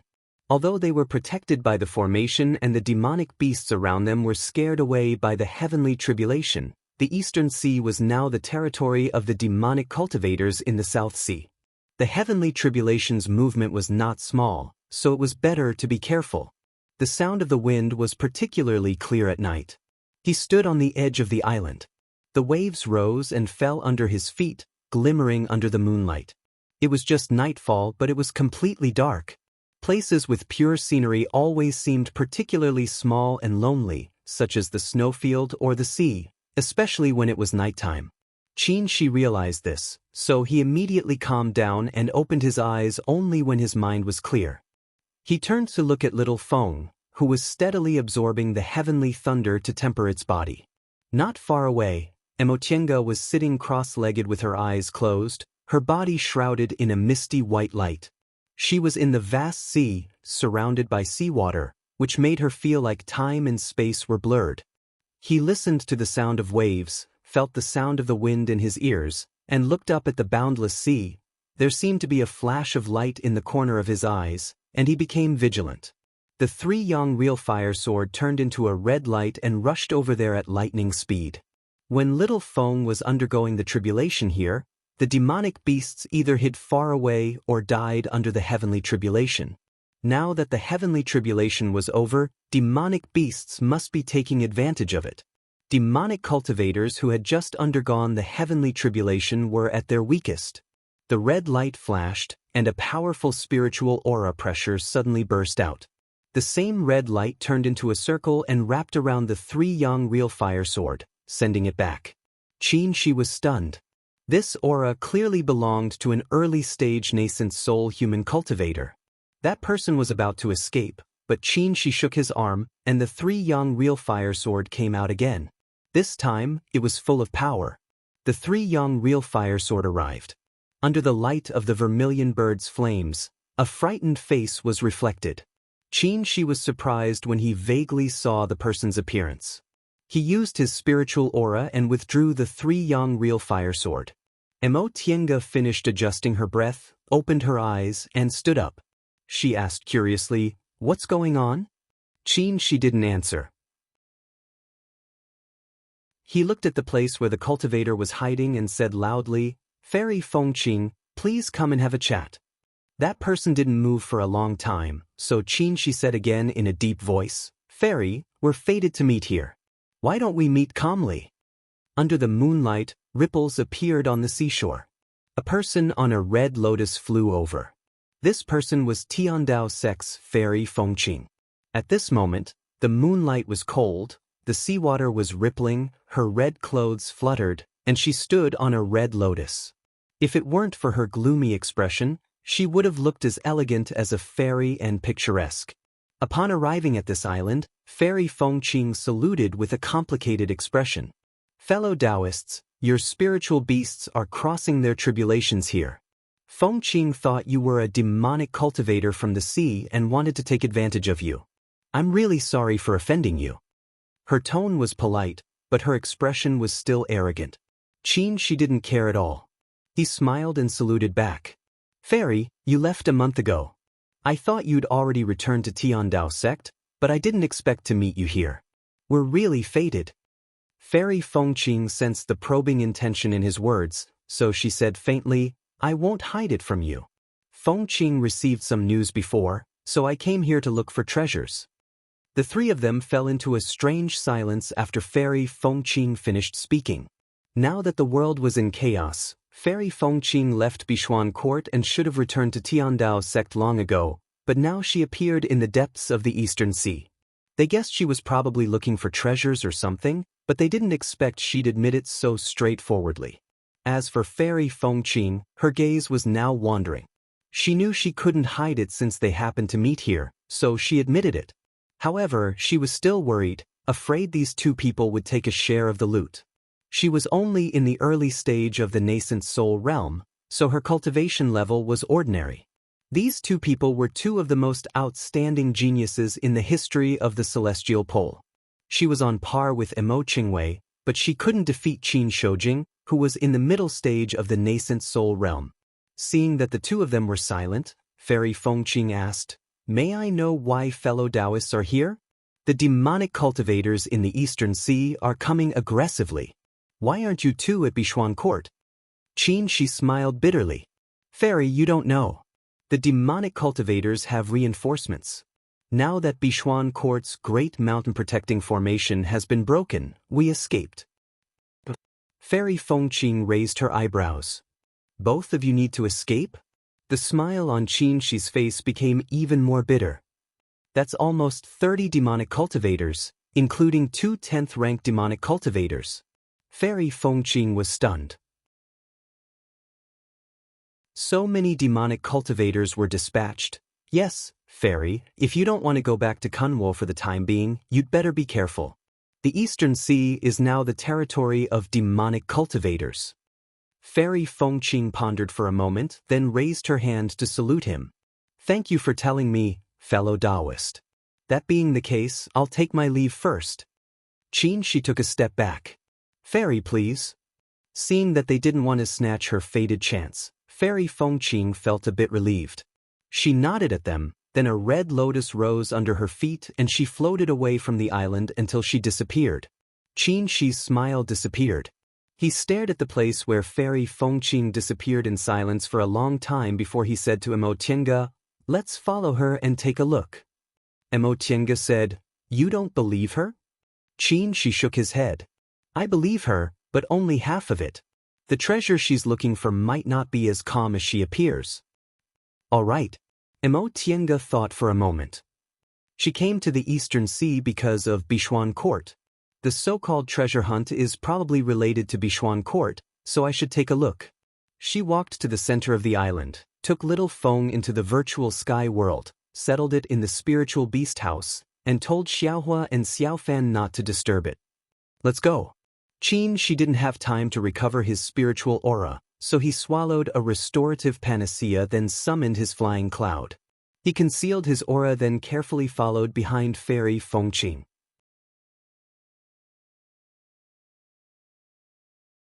Chapter 591. Under the moonlight, Fairy Fengqing flew anxiously for a while, constantly releasing her divine sense to observe the surroundings. After flying for a long time and finding nothing abnormal, she finally felt a little relieved. What she said to them just now was the truth. She didn't return to Tiandao sect but stayed in the Eastern Sea to look for the treasure, but she concealed the specific information about the treasure. She was very glad that Qin Shoujing didn't get to the bottom of it. Otherwise, she really didn't know how to hide it. She couldn't lose this treasure. If she could really find it, it would be the biggest fated chance she had since she stepped on the path of immortality. After observing the surroundings, she waved her belt, creating a shield around her. The red lotus under her feet slowly descended, and she dived into the sea. The sun rose and the moon set. 2 days later, Fairy Fengqing came out of the water with a splash. She looked around vigilantly. After finding nothing abnormal, she stepped on her red lotus and disappeared into the sky. After she disappeared, the silhouettes of the two people slowly turned from blurry to clear.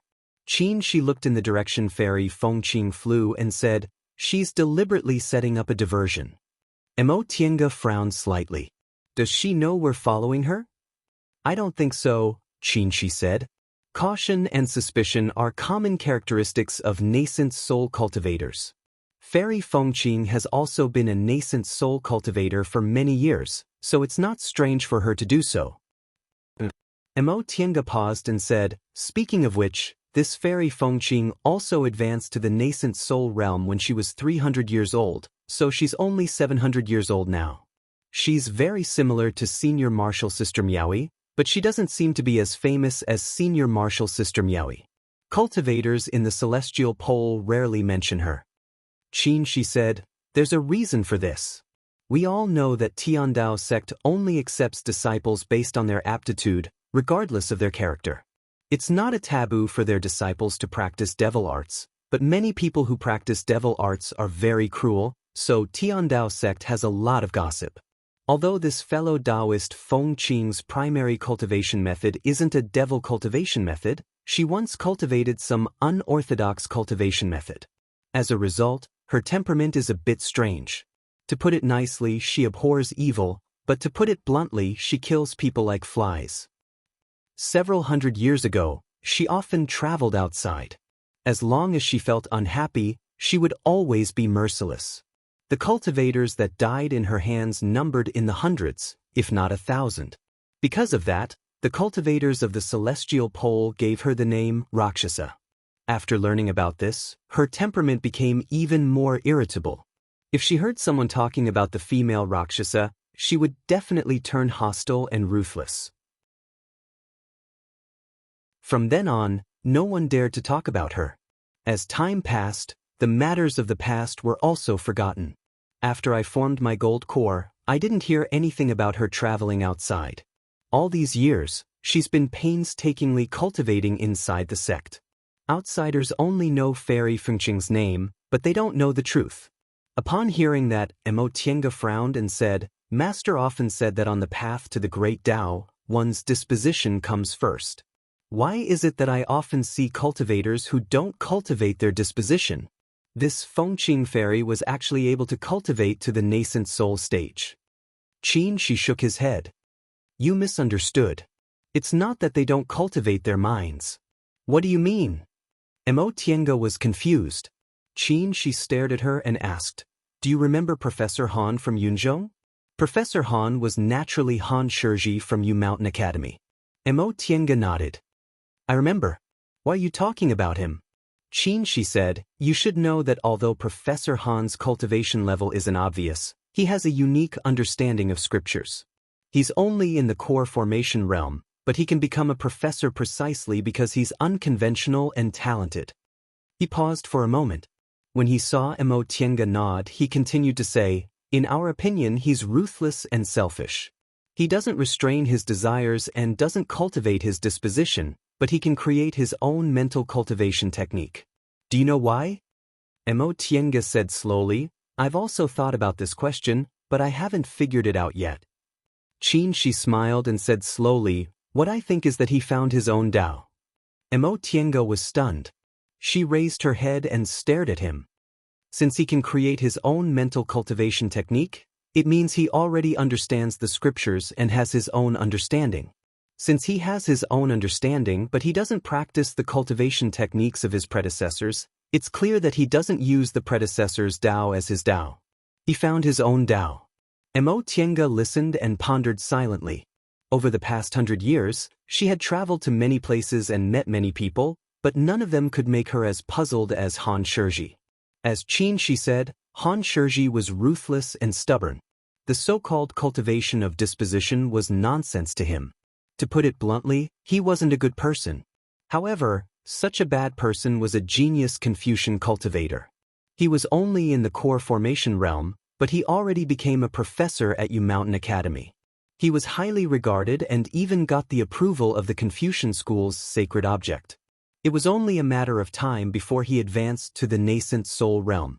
She couldn't understand why such a person's cultivation path was so smooth. Were the so-called state of mind and disposition all nonsense? Tao isn't the only Tao. Buddhism, Confucianism, Taoism, and Devil, each school has a different Tao. Even if you're a cultivator, each person's Tao is different, and each Tao has a chance to cultivate and become an immortal. This is the 3,000 great Taoists. All of them can reach the divine. Mo Tiange nodded slowly. Of course she knew this. Xianxia continued, there are 3,000 Taoists. Similarity is Tao, opposites are Tao, justice is Tao, evil is Tao, salvation is Tao, slaughter is Tao, beauty is Tao, ugliness is Tao. Taoists are ever-changing, but one thing remains the same. Only a strong heart can find one's own Tao. In this world, there are some people who are ruthless and vicious. They don't practice devil arts, but they can walk to the end without any inner demons. Why is that? That was because they were vicious and ruthless at heart. They faced their hearts and firmly believed that what they thought was the truth, which was also their Tao. Since everything they do is following their own Tao, they naturally don't have inner demons. Therefore, people who are obsessed with their own Tao, whether they're good or evil, beautiful or ugly, can find their own Tao. Mo Tiange was stunned and murmured, in that case, people can set foot on the great Tao without cultivating their mental state at all. You can't think like that. Judging from her expression, she seemed to have doubts about mental state cultivation. Xianxia explained, every school has a different Tao. For example, devil cultivators don't need to cultivate their mental state, but would you envy them? Mo Tiange shook her head. Devil cultivators' Tao was indeed fast, but the probability of achieving the great Tao was much smaller. Most of them died from cultivation deviation. Tao cultivators' Tao, on the other hand, was a slow but steady path. There's no order in Tao, but there's a high and low level. Unorthodox Tao provokes a lot of karma. On the way to immortality, most people die. So, what's the use of Tao? This is the same as the difference between devil path and devil path. Mo Tiange didn't speak or move. Her eyes were fixed on the void. She never doubted her own Tao. Even if her devil art progressed rapidly, she still felt that the Tao she wanted to walk was upright. When she met Han Shi, she was puzzled. She didn't understand how such a person could be favored by heaven and smoothly reach the core formation realm or even the nascent soul realm. She thought maybe everyone was different, so the path to immortality was also different. However, she still had doubts in her heart. Could such a person really reach the end? But now, she was enlightened by Xianxia. As long as others were persistent enough, they could also set foot on the great Tao. However, she didn't need to doubt her own Tao. As long as she walked steadily and firmly, one day, she would set foot on the supreme great Tao. When Xianxia saw her raise her head and look resolute, he knew she'd thought it through. He smiled and said, "Let's quickly follow her. If we don't, she'll slip away." Mo Tiange nodded and returned a smile. The two of them rode their flight lights and chased after the place where Fairy Fengqing disappeared. Fairy Fengqing had been very cautious. She hid in the water for 2 days and wandered on the surface of the sea. Although this place was deep in the Eastern Sea, she was a nascent soul cultivator, so it was easy for her to deceive demonic beasts below the 8th rank. Mo Tiange and Qin Shi also followed behind her aimlessly. They were so leisurely because their task was completed and they could go back whenever they wanted. Secondly, Fairy Fengqing's strange behavior aroused their curiosity. If there were really treasures, they wouldn't rob her, but they could get a share of the loot. After wandering in the Eastern Sea for 3 days, Fairy Fengqing finally stopped on a small island. She summoned a thatched hut and entered it. Mo Tiange and Qin Shi found a place around the island, used peach branches to hide their tracks, and hid inside the 10,000 miles lone boat. There was no movement on the first day, and there was still no movement on the second day. Several days passed, but Fairy Fengqing never stepped out of the hut. They also felt the breath inside the hut was stable. She didn't leave quietly or do anything special. What do you think she's doing? Mo Tiange asked doubtfully inside the soundproof barrier. Adjusting her breath? She hasn't done anything these past few days, so she's in good condition. Cultivating? If that's the case, she's too free to hide in the uninhabited Eastern Sea to cultivate. Maybe she's studying some clues, Qin Shi said. She probably got this information when she arrived at Bishuan Court. She probably can't understand it in such a short time. How long will this research take?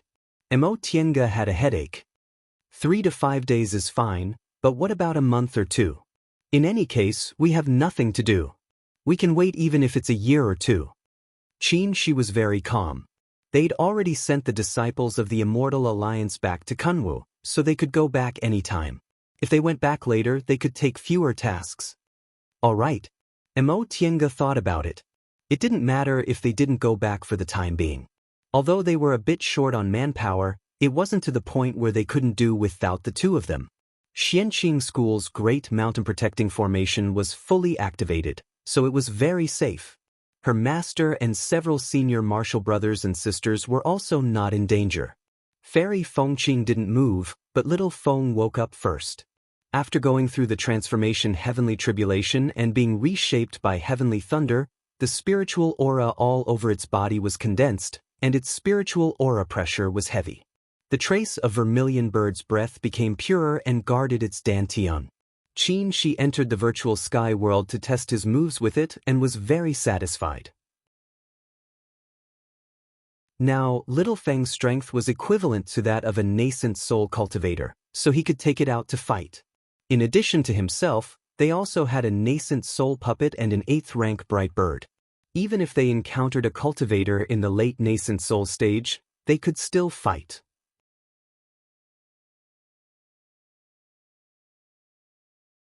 Chapter 592.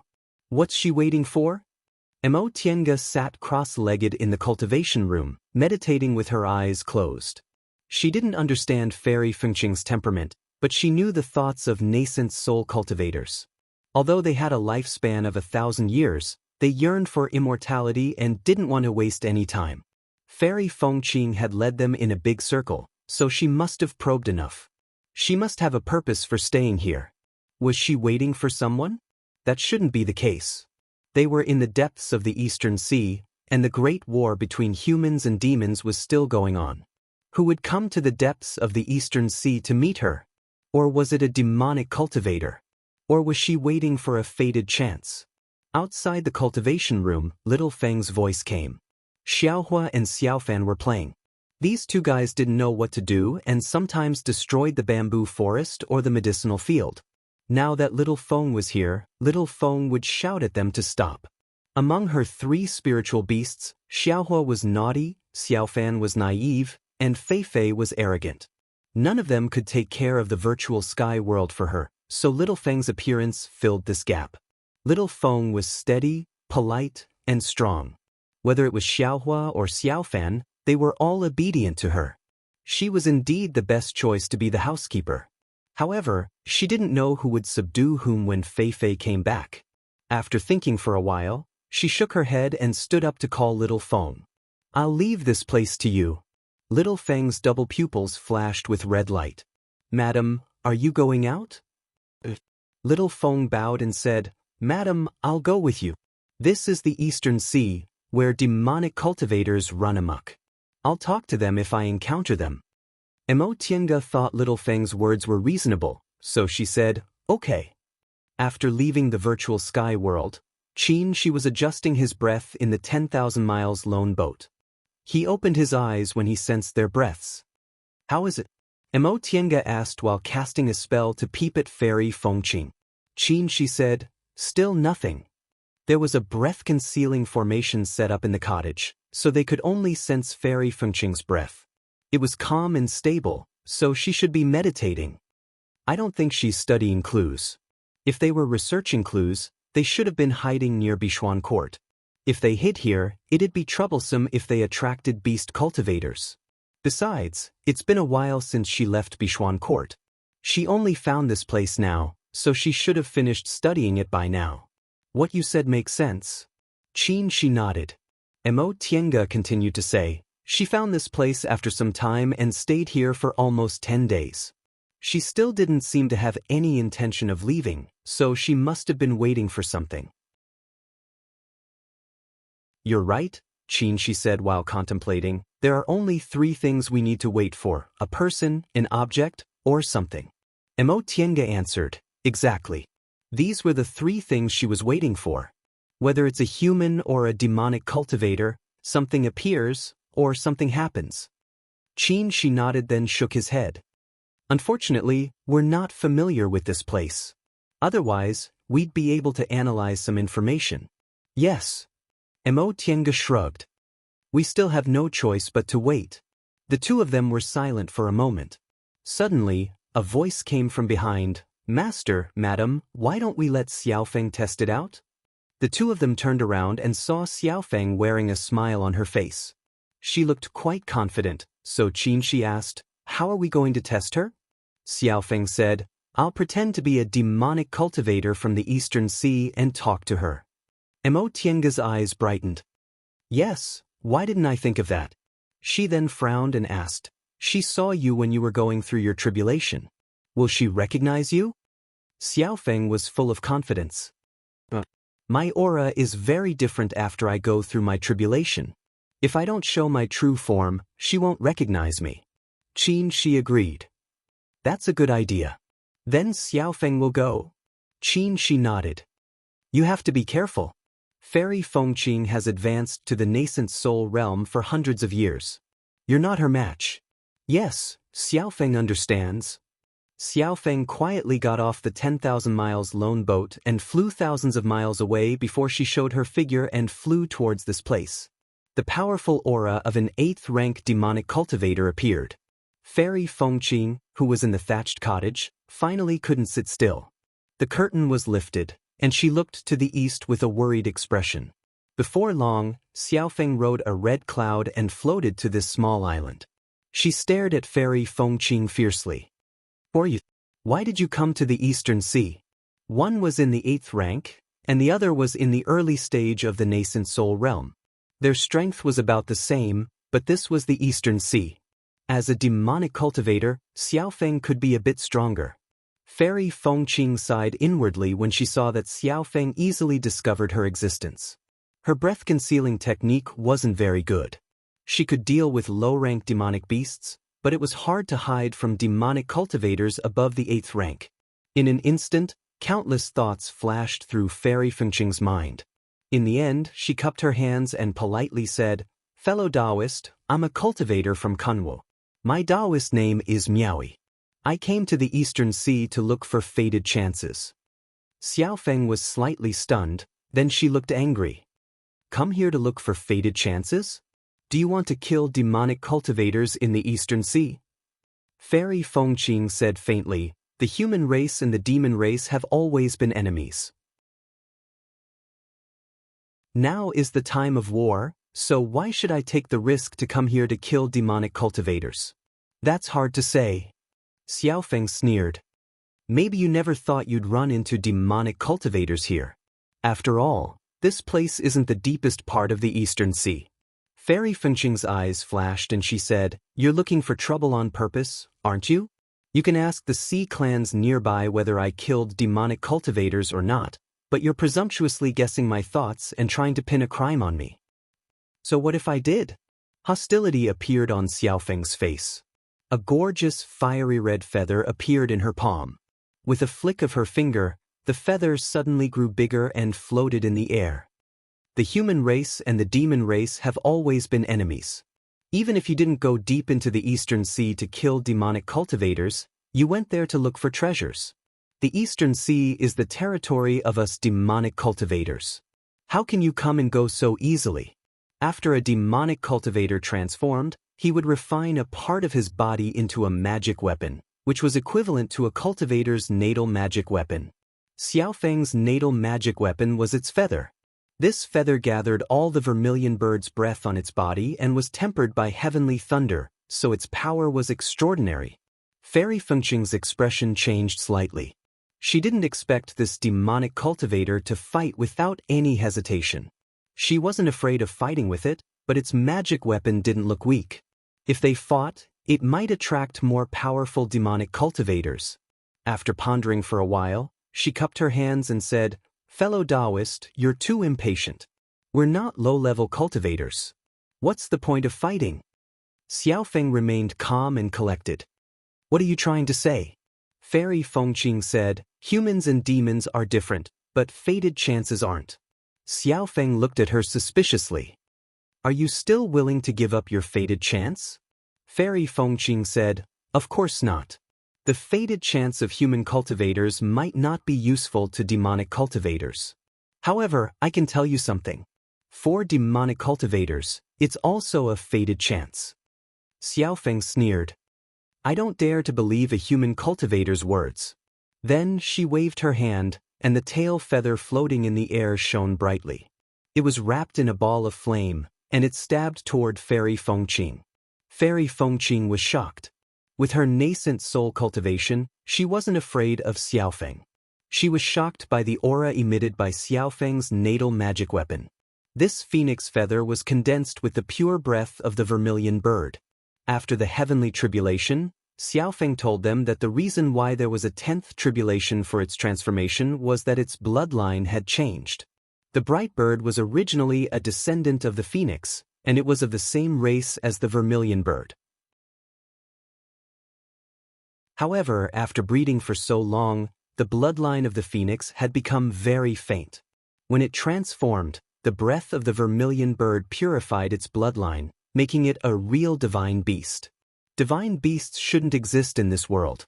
As one of the 5 spirits, the divine beast vermilion bird had a vast and sacred aura that was comparable to that of a fairy. In this day and age when the immemorial cultivation techniques were lost, the appearance of a divine beast broke the balance of the current realm of cultivators. It triggered the law of heaven and earth, and thus caused the 10th tribulation. At this moment, Fairy Fengqing was even more shocked when she sensed the phoenix feather's aura. This demonic cultivator's cultivation was slightly lower than hers, but its aura was so powerful and it was so sacred that she wanted to worship it. What was going on? Could it be that there was a descendant of a divine beast hidden in the depths of the East Sea? This kind of aura wasn't something that those so-called descendants, who had a minuscule amount of divine beast bloodline, could possess.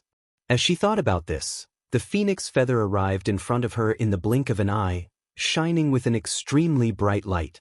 Outside, little Feng and Fairy Fengqing were fighting fiercely. Inside the 10,000 li lone boat, Immortal asked Xianxia, "What does she mean? Why didn't she tell us her real name?"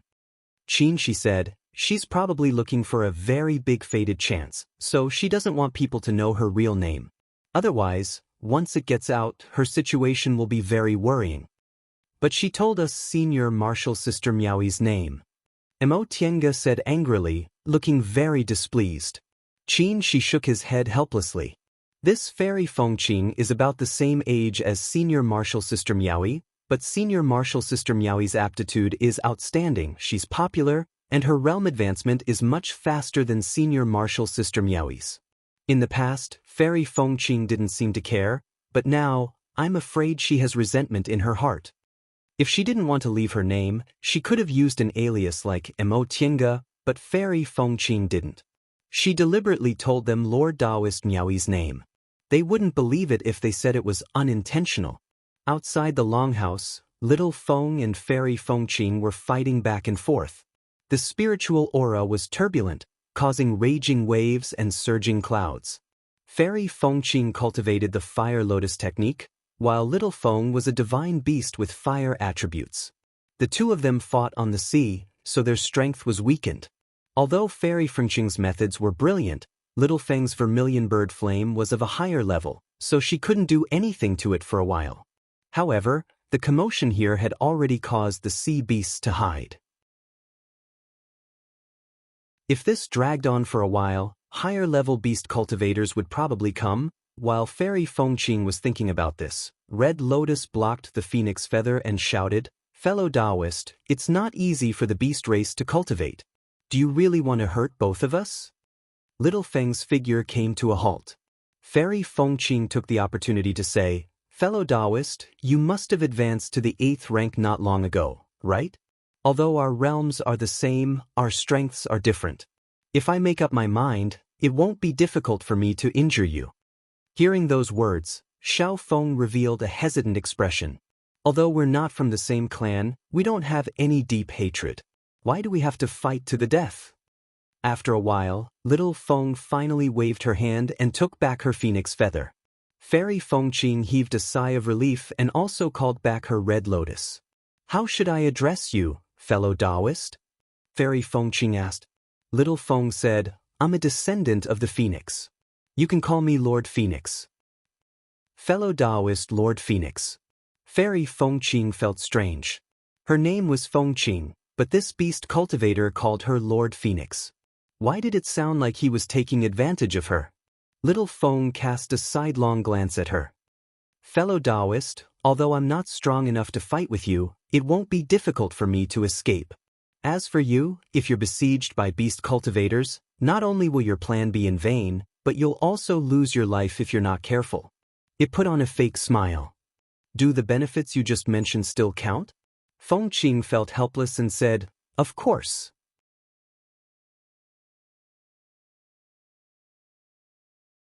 Chapter 593. Fairy Fengqing waved her hand and laid down a soundproof enchantment. She said solemnly, "Fellow Daoist Phoenix Lord, the information I'm telling you might be a great opportunity for you demon cultivators. You must sign a contract with me and you cannot go back on your word." A heart demon oath was useless to Yao cultivators. Between humans and Yao, a relationship could only be established through a contract, such as a master recognition contract or a subordinate contract. Xiao Feng replied without hesitation, "Sure, but you must swear not to deceive me." Fairy Fengqing paused and quickly said, "Of course." The human and the demon cautiously swore an oath and signed a contract.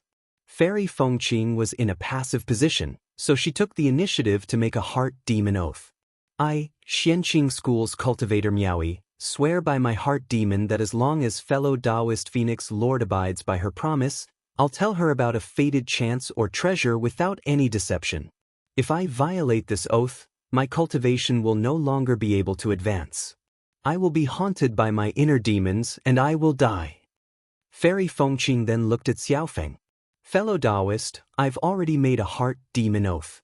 What about you?" The corner of Xiaofeng's mouth twitched secretly, but she did not reveal anything on her face. She said lightly, "Let's sign the contract now." As it finished speaking, its body lit up with a red light. Within the light, there seemed to be some mysterious runes appearing one by one. Finally, everything calmed down, and the runes turned into a small ball of light that floated in the air. Little Feng looked at Fengqing and said calmly, "Fellow Daoist Miaoi, leave your divine sense imprint on it, and it will be considered a success." Fairy Fengqing carefully extended her divine sense and touched the ball of light. After confirming that the contents were correct, she left an imprint and retracted it. The ball of light lit up, which meant that the contract had taken effect. Little Phoenix waved its sleeves, and the ball of light flew back to it. It turned into a clear light and returned to its body. Fellow Daoist, please speak.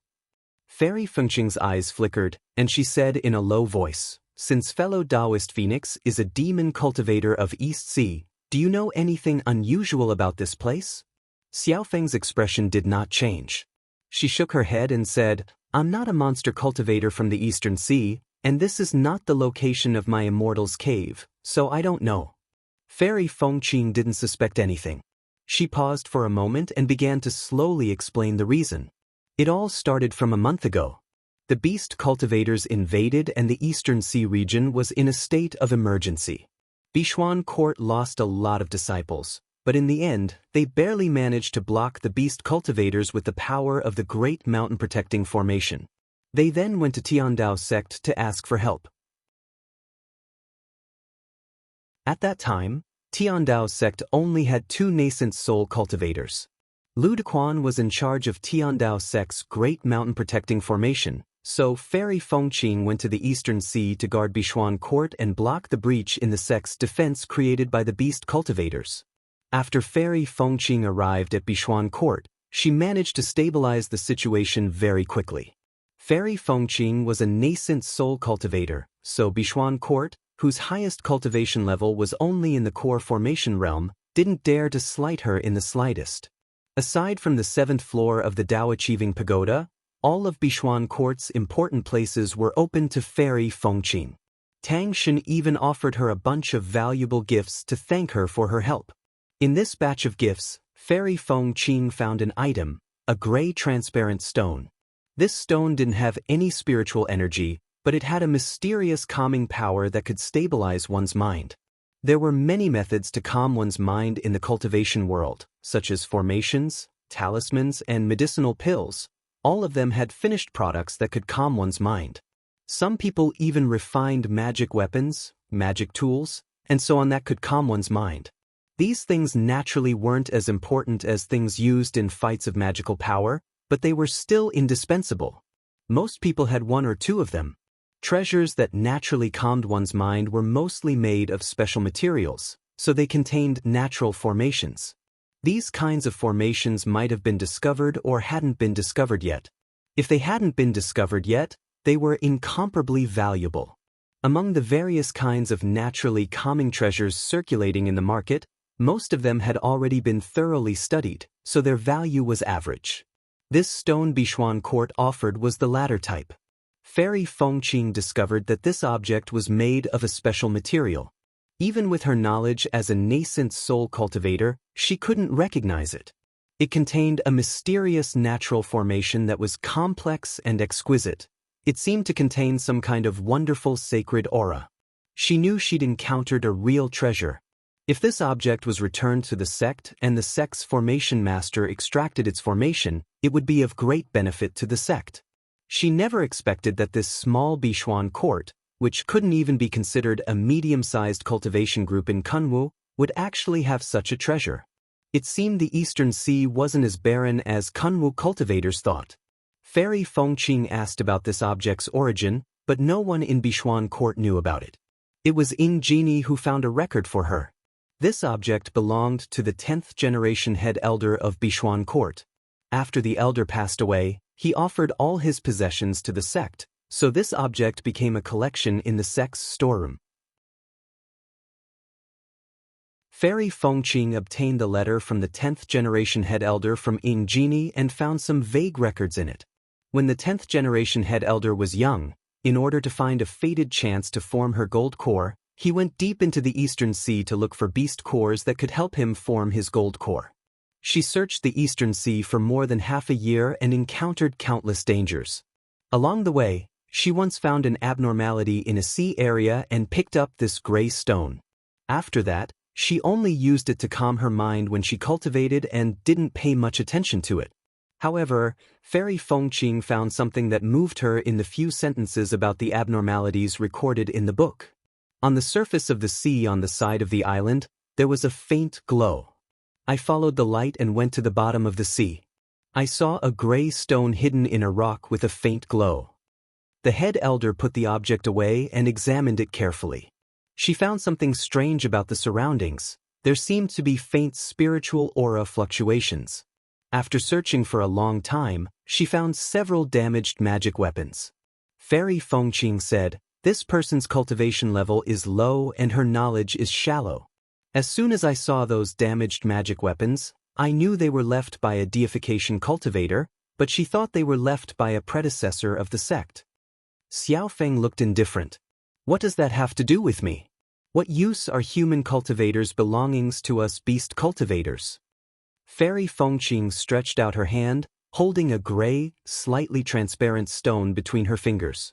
"If I say this object is qilin bone, will you believe me?" Xiaofeng was shocked. "What did you say?" Fairy Fengqing played with the stone in her hand and cast a sidelong glance at Xiaofeng.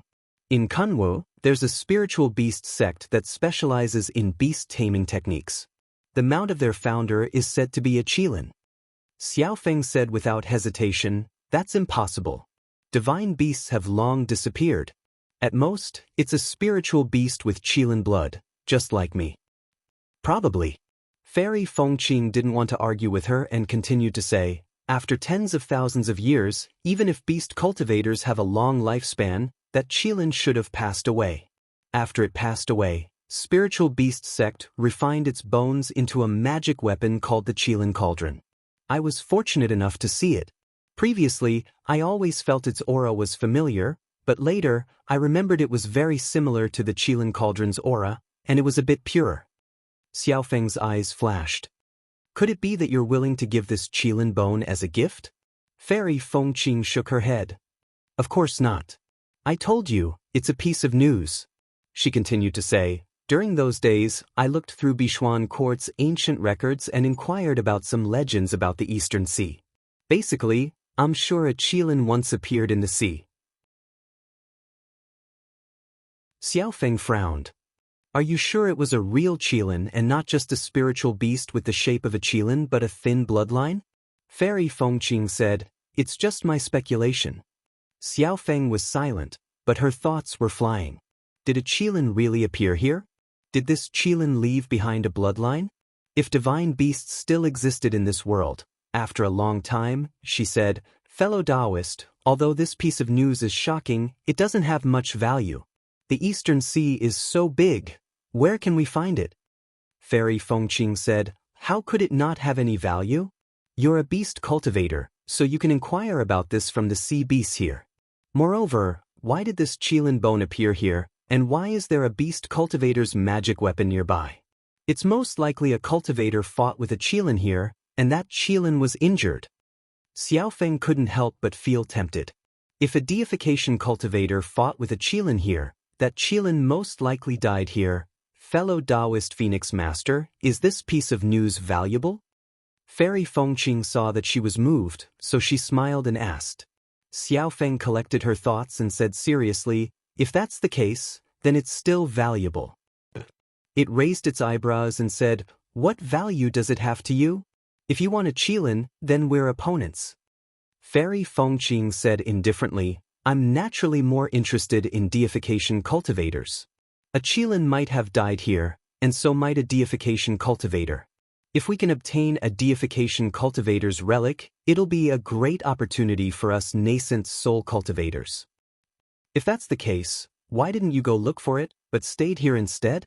Fairy Fengqing explained, "That cultivator's notes said that we can only reach the place she mentioned at a special time." "All right." Xiaofeng pondered for a moment. "I'll believe you for now." Fairy Fengqing smiled. Since Xiaofeng was willing to believe her, she wasn't afraid that it would leak the news. That was a qilin who would want to share the opportunity with other beast cultivators. Moreover, they had made a contract between them. The human and the beast smiled and said their goodbyes with different thoughts. *****. An hour later, Xiaofeng came back after circling around the place. "Master, madam," Xiaofeng reported respectfully. Fortunately, Xiaofeng didn't fail you. It told Qin Shi about the information it had obtained. In the end, it asked Qin Shi, "Master, please erase that contract." Spiritual beasts had a master, which was different from masterless demonic beasts.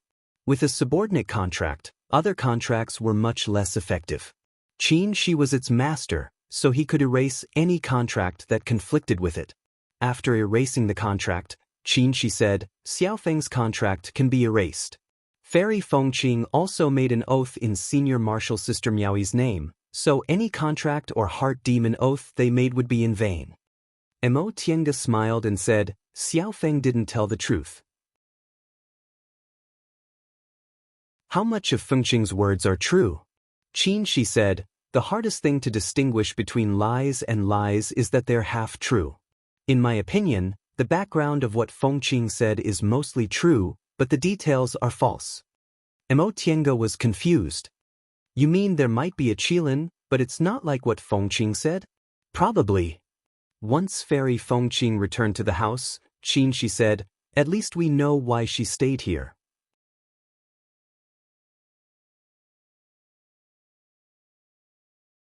Chapter 594. A Qilin once appeared in the East Sea and fought against a deification cultivator.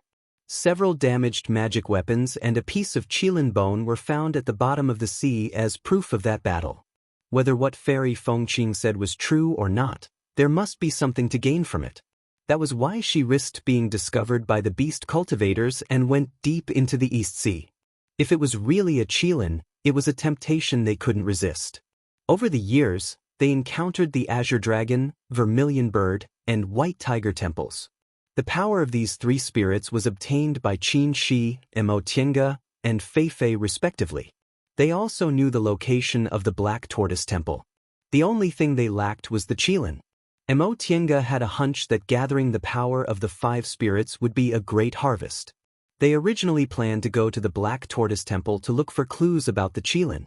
Now that they heard this news, they naturally couldn't let it go. After discussing with Xianxia, they agreed that they would continue to monitor Fairy Fengqing while Little Phoenix would go to inquire about the information. There were demonic beasts all around. They couldn't communicate with them, but Little Phoenix could. Little Phoenix gladly obeyed. It took the magic weapon Xianxia gave it, hid its traces, and quietly left the canoe. After flying thousands of miles away from the range of Fairy Fengqing's divine sense, Little Phoenix stopped in midair and scanned the area with its divine sense. It confirmed that there were many sea beasts around, including several 6th or 7th rank ones. It shook its body and showed its true form. After being tempered by the heavenly thunder and completely absorbing the Vermilion Bird's breath, Little Phoenix's appearance changed. Gorgeous feathers grew out of its bare body. The fiery red light was the purest color of flames.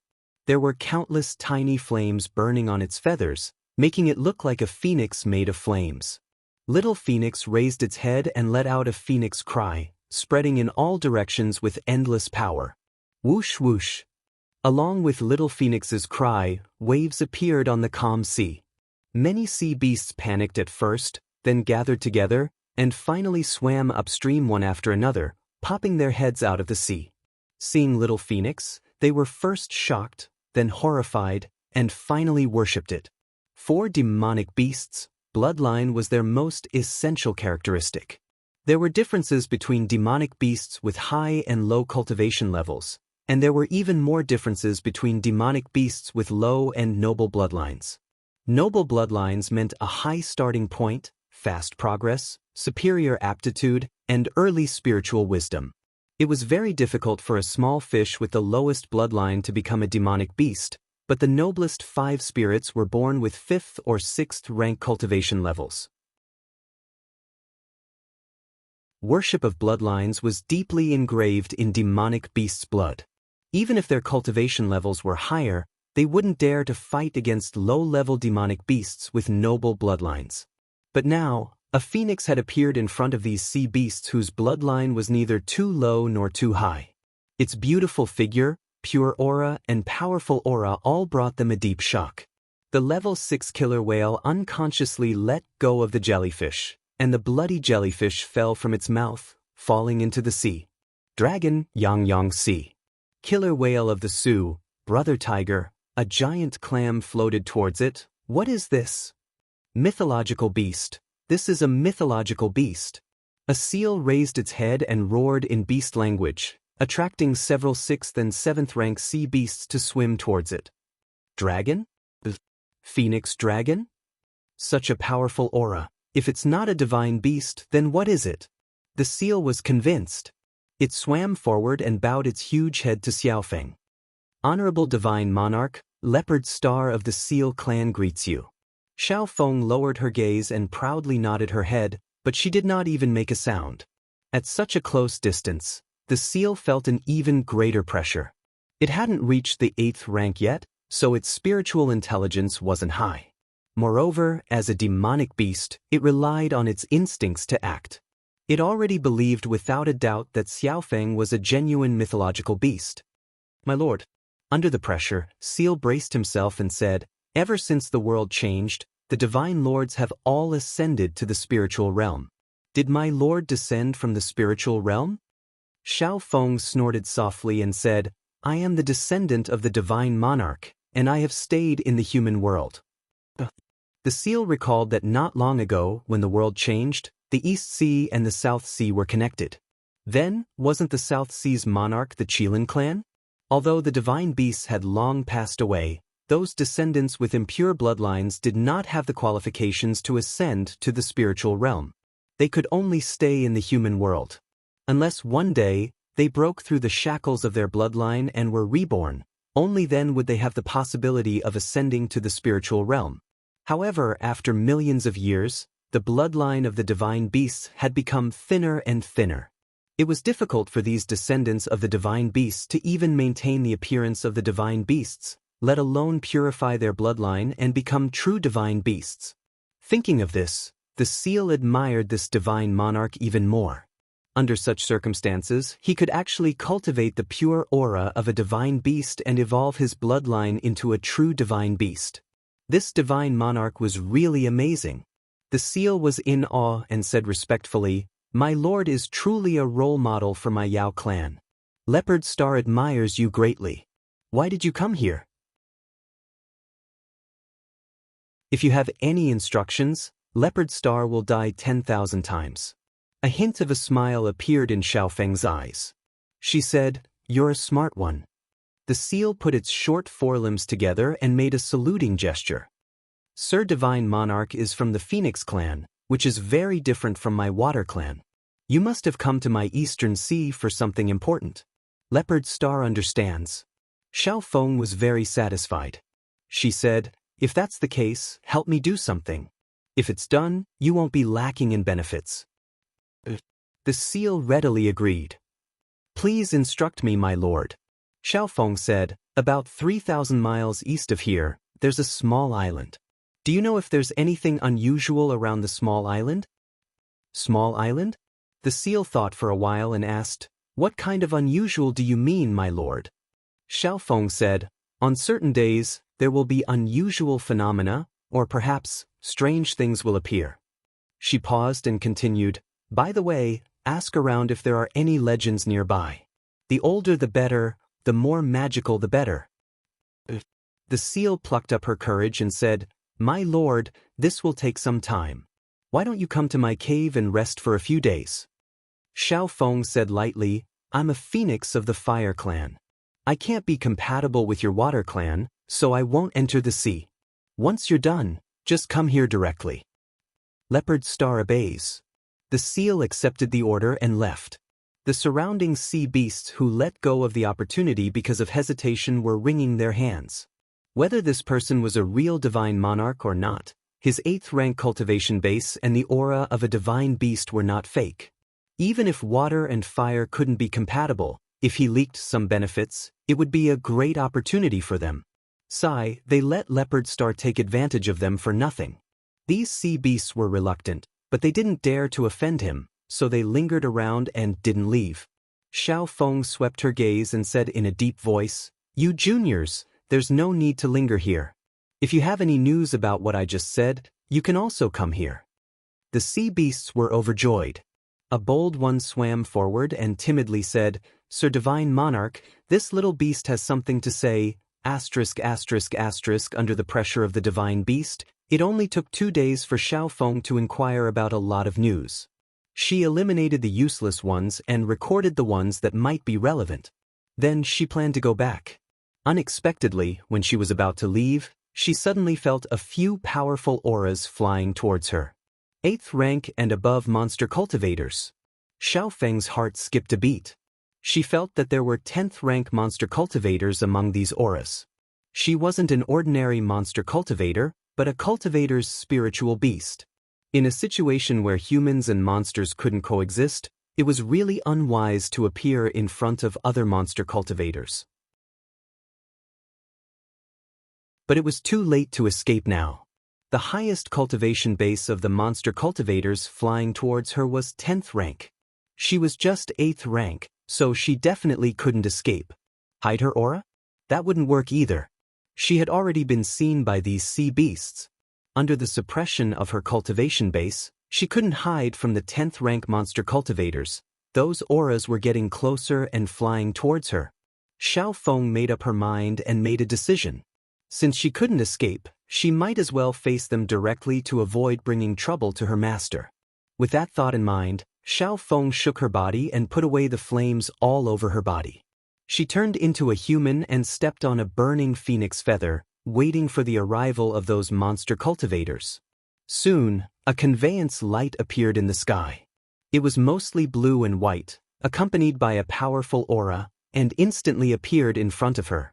Xiaofeng looked up, and the conveyance light dissipated, revealing the true appearance of several monster cultivators.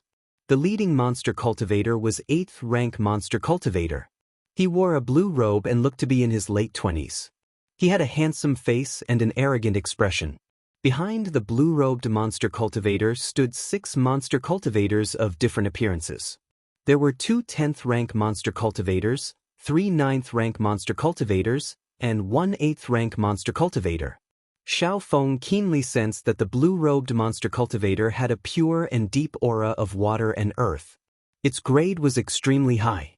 Although it couldn't compare to her vermilion bird aura, it was equally vast and boundless. Xiaofeng was surprised. Could this person also be a descendant of an ancient divine beast? The blue-robed monster cultivator's gaze fell on Xiaofeng, and his eyes flashed with amazement.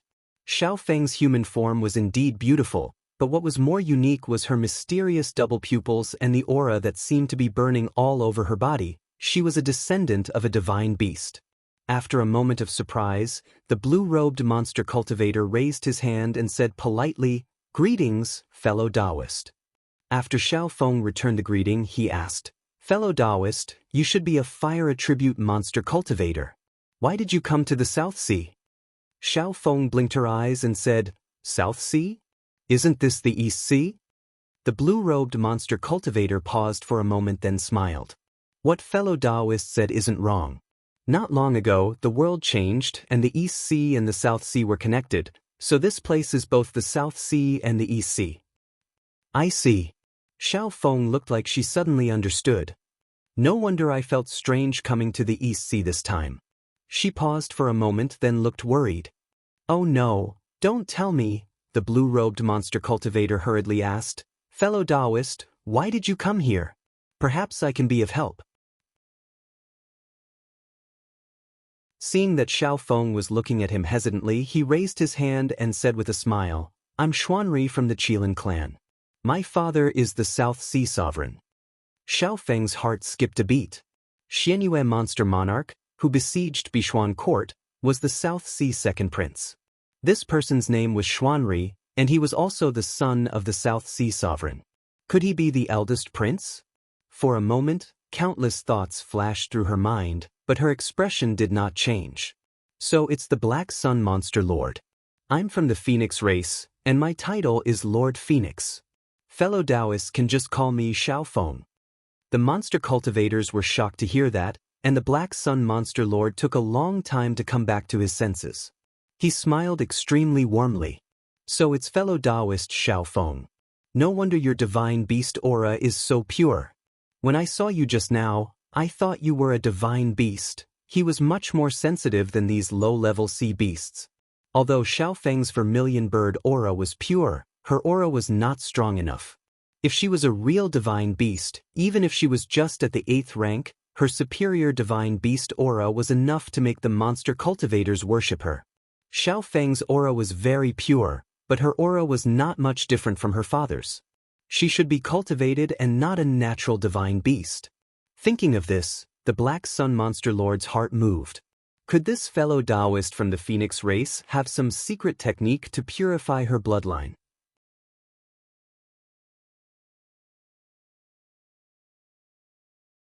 Chapter 595. After Xiaofeng left, Tienge and Xianxia waited for 5 or 6 days, but they didn't see her return. The two of them were very worried. Although Xiaofeng was quick-witted and steady, she did not have much worldly experience. Moreover, she had just transformed into human form not too long ago. If she encountered any danger, it would be hard to say. The only thing he could be sure of was that the spiritual beast contract still existed, and Little Feng's life was not in danger. Where did he go?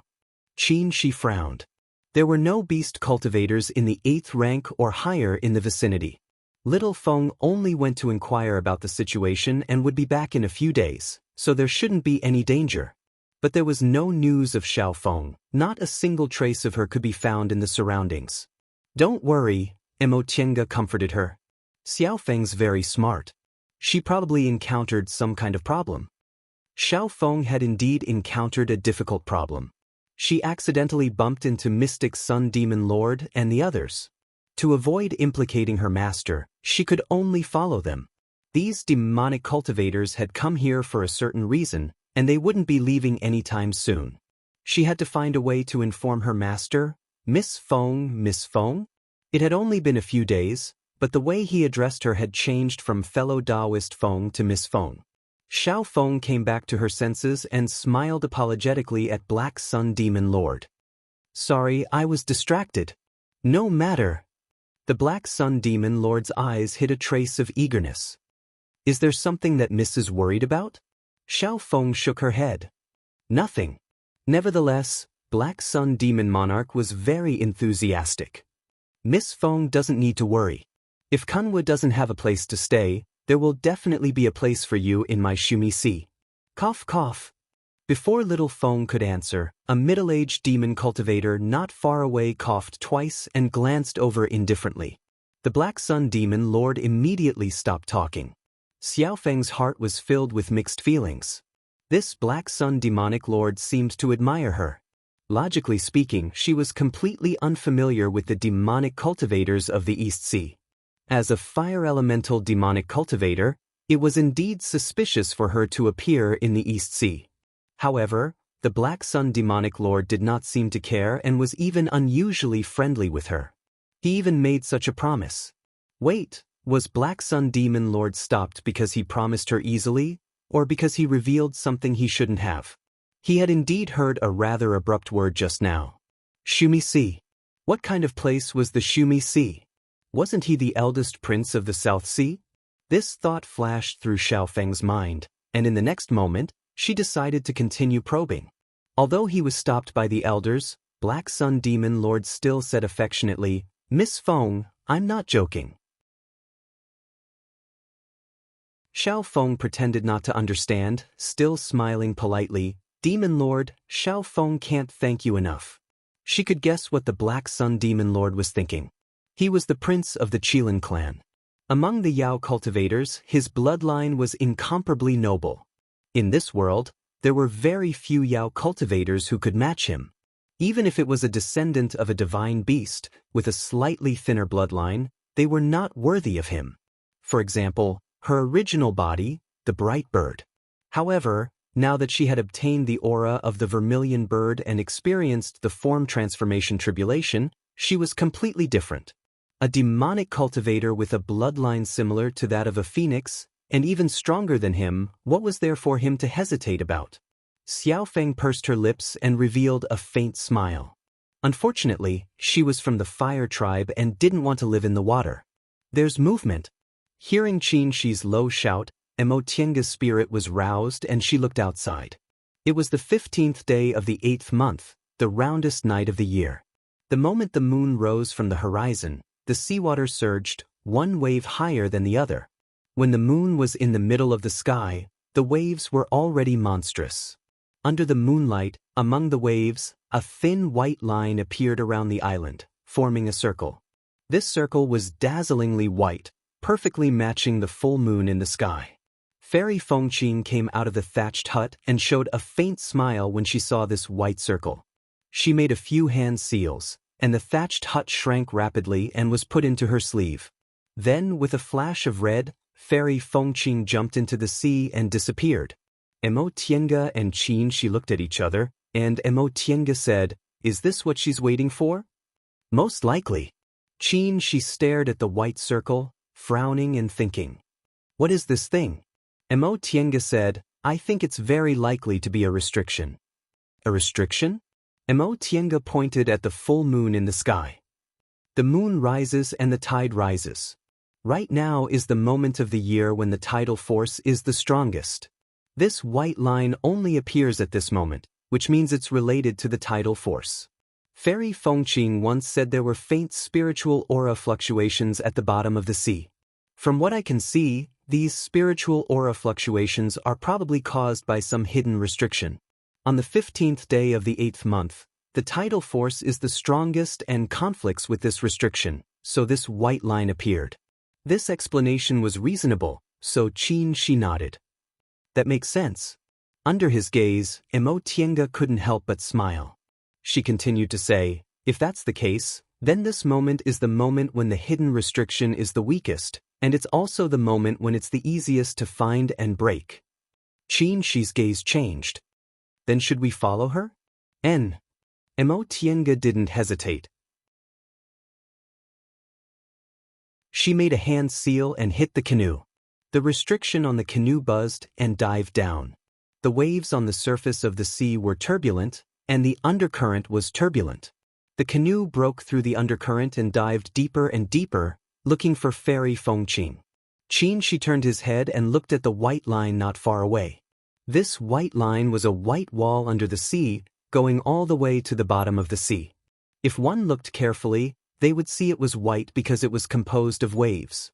The seawater was violently impacted in this narrow space, so it could only exist in the form of waves. Countless waves formed this white wall, transmitting a powerful force from afar. Xianxia agreed with Tiange's speculation. This was obviously the result of two forces colliding with each other. "I got it." The deeper they went, the darker the seawater became. Even cultivators with amazing eyesight couldn't distinguish their surroundings. Right at this moment, Tiange sensed a faint spiritual aura fluctuation. The canoe chased after this spiritual aura fluctuation. The boat made of black iron heartwood was extremely smooth, and it quietly crossed the seawater. This spiritual aura fluctuation became more and more violent, and the seawater around it also became more turbulent. The undercurrent was turbulent, and the power seemed to be tearing. In front of them, Fairy Fengqin made a hand seal to release a red lotus in order to deal with the turbulent current. At this moment, she was deep in the sea. She thought no one would discover her, so she no longer concealed her breath. She didn't know there were two tails following her. Fairy Fengqin kept diving. When her feet suddenly stepped on the seabed, she showed a puzzled expression. After thinking for a moment, she took out a lamp from her Qiankuan bag. The bean-like lamp flickered and swayed on the seabed, but it didn't go out. The surrounding seawater was so dark that there wasn't a trace of light, which looked very strange. Small fish swam over and swam around the lamp. They had long lost their eyes after living at the bottom of the sea for a long time, but they could still feel the faint heat from the lamp. Fairy Fengqin frowned. She waved the ribbon, and a powerful force swept towards the small fish. She originally thought the small fish would die under her sweep, but unexpectedly, these small fish only retreated several feet before they swam away again. Fairy Fengqin was very surprised. Although it was just a casual wave, she was a nascent soul cultivator and these small fish were at most in the first rank. How could they be unscathed? She reached out and caught a small fish. She looked left and right but didn't see anything special, so she had to throw the small fish away in confusion and continue to look for the source of the spiritual aura fluctuation. The spiritual aura fluctuation was the strongest at the bottom of the sea. Fairy Fengqin circled around the island several times but couldn't find the source. Seeing that the tidal force was slowly receding, she anxiously continued to dive down. Since she was already at the bottom of the sea, she could only go down and dig a hole. Digging a hole wasn't something she liked at all. However, Fairy Fengqing didn't care about it anymore. If she missed this opportunity, she would have to wait another year. If it was before, she could afford to wait, but now she couldn't. Tiandao sect was declining day by day.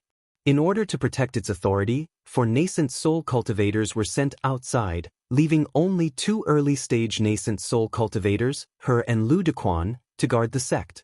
She couldn't stay outside for a long time. Thinking of this, she secretly clenched her teeth.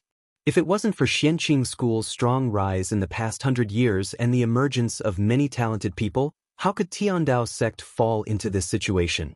Not to mention the ownership of the #1 cultivation group in the Celestial Pole, Xianxia School's behavior was really disgusting.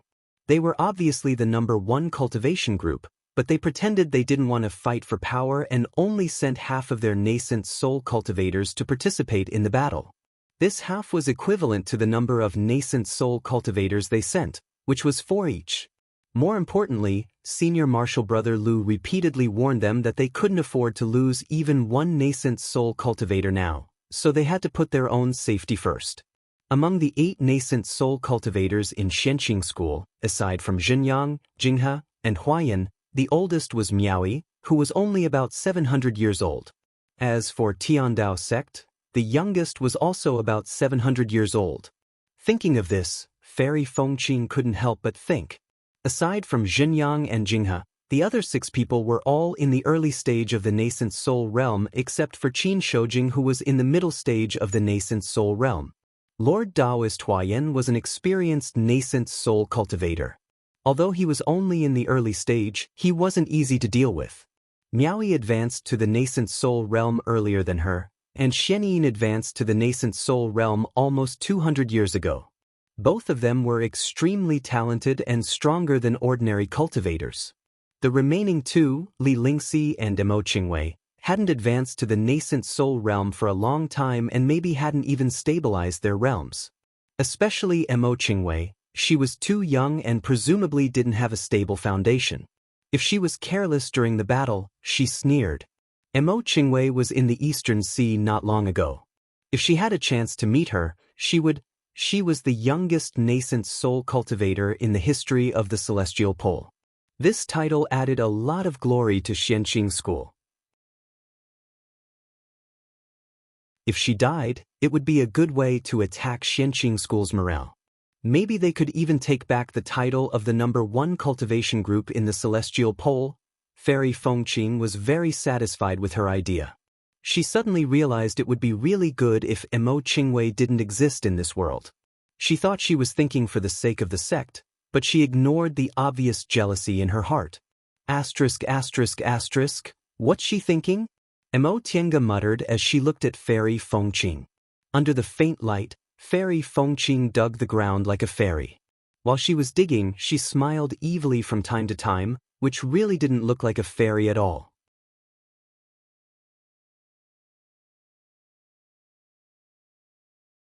Chapter 596. It was hard to imagine that a restriction would be placed at the bottom of the sea. Fairy Fengqing busied herself for a while, but the deeper she went, the weaker the spiritual aura fluctuations became. She could only give up. Where is it? Fairy Fengqing was confused. The undercurrents around her became calmer and the tidal force was fading. If she couldn't find it, she could only go back to Tiandao sect first and come back later. However, the current situation was tense. She didn't know if she would have another chance in the future. What should I do? What should I do? Fairy Fengqing muttered to herself. As time passed and the undercurrents gradually subsided, she became more and more anxious. All of a sudden she shouted, "Senior, would you rather let the treasure be covered in dust than give it to your descendants?" Upon hearing Fairy Fengqing's voice, Mo Tiange turned around and said with a smile, "She's really interesting. Will the restriction appear automatically if I shout?" She was about to laugh, but his smile froze on his face. A rumbling sound came along the sea. It was dull but clear, as if a door that had been closed for a long time was opened, and the aura of another world filled the air. The two of them turned their heads in the direction of the voice, only to see that the previously quiet island suddenly began to shake, and an incomparably clear fluctuation of spiritual energy spread out. No way! The two of them looked at each other in dismay. Fairy Fengqing was ecstatic. She hurriedly followed the spiritual aura fluctuation and found that the source of the fluctuation was on the island instead of the bottom of the sea. It's really amazing, Fairy Fengqing praised and quickly swam up. Tiange hastily operated the formation inside the 10,000 miles solitary boat to hide her traces. Fairy Fengqing had no idea she was being followed. Seeing that there was hope for a fated chance, she was so excited that she didn't have time to be on guard. The peace in the past month had lowered her vigilance. After returning to the island, Fairy Fengqing's divine sense slowly swept every inch of the island.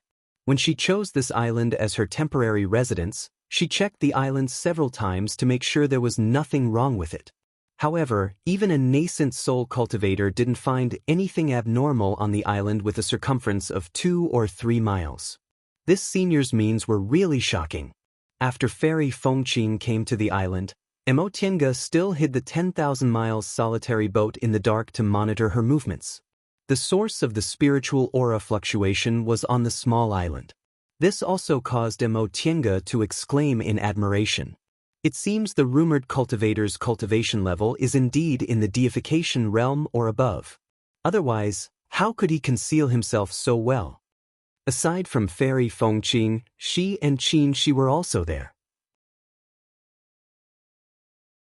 Xianxia's cultivation level was higher than hers, and she was skilled in formations, but she didn't notice the restriction this senior left behind at all. This was only a small island with a circumference of 2 to 3 square miles, but the restriction was right under the noses of the 3 nascent soul cultivators. As she thought up to this point, Tiange suddenly fixed her gaze and muttered, "The small island." She noticed her strange expression and asked, "What's wrong? What's the problem?" Tiange thought for a while, then raised her eyebrows and said, "I know what's going on with this restriction." Seeing that she was in high spirits, she smiled and said, "You can tell?" "It can only be considered an inference. I'm not 100% sure."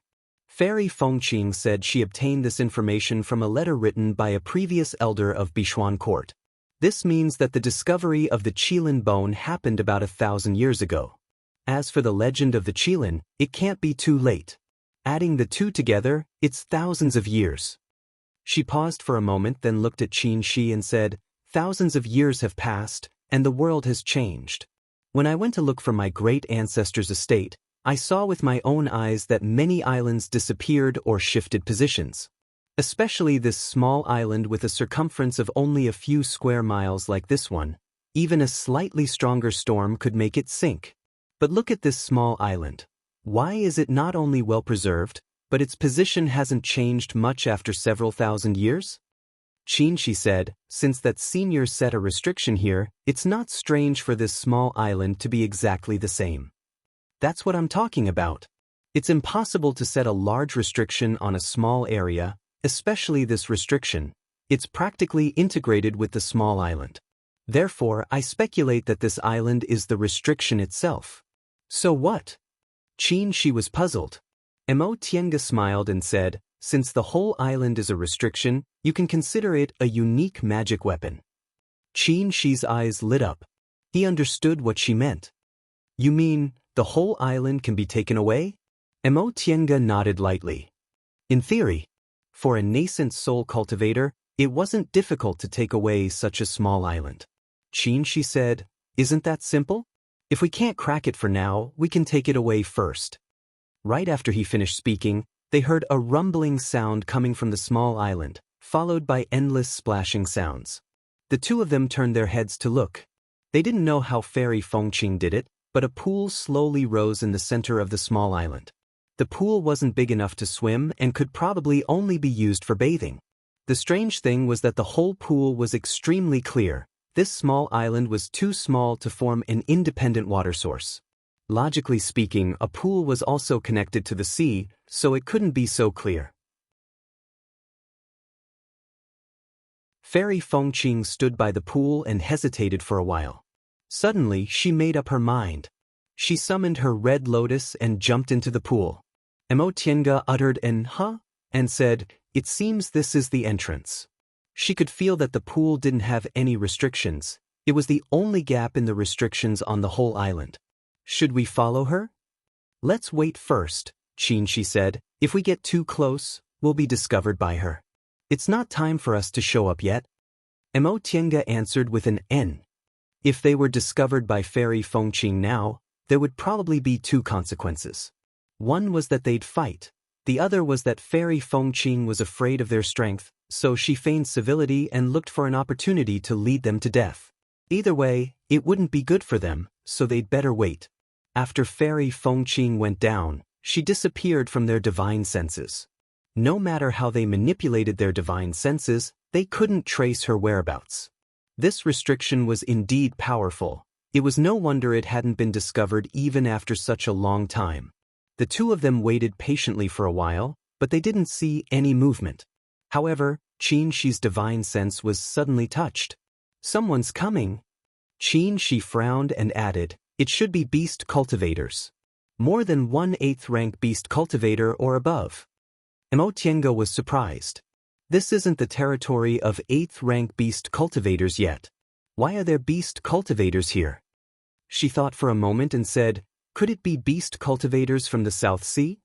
Bishuan Court was already occupied by beast cultivators. In order to fight against cultivators from the Celestial Pole, the South Sea probably sent beast cultivators to guard Bishuan Court again. "No matter what, we should hide first." Xianxia's expression became even more solemn. "There's a 10th rank beast cultivator." "A 10th rank beast cultivator?" Mo Tiange was shocked. If it's a 10th rank beast cultivator, it's really not safe to hide outside. How about we also go into the pool? Wait. She felt something in his heart. It was little Feng who sent him a voice transmission through thought. "Master, the eldest prince of the South Sea, Xianri, has brought 6 subordinates here. Among them, there are 2 10th rank beast cultivators. You should quickly hide." Since they could send a voice transmission through thought, little Feng must be nearby. She suddenly thought of something and asked, "Are you safe?" Little Feng said, "Rest assured, Master.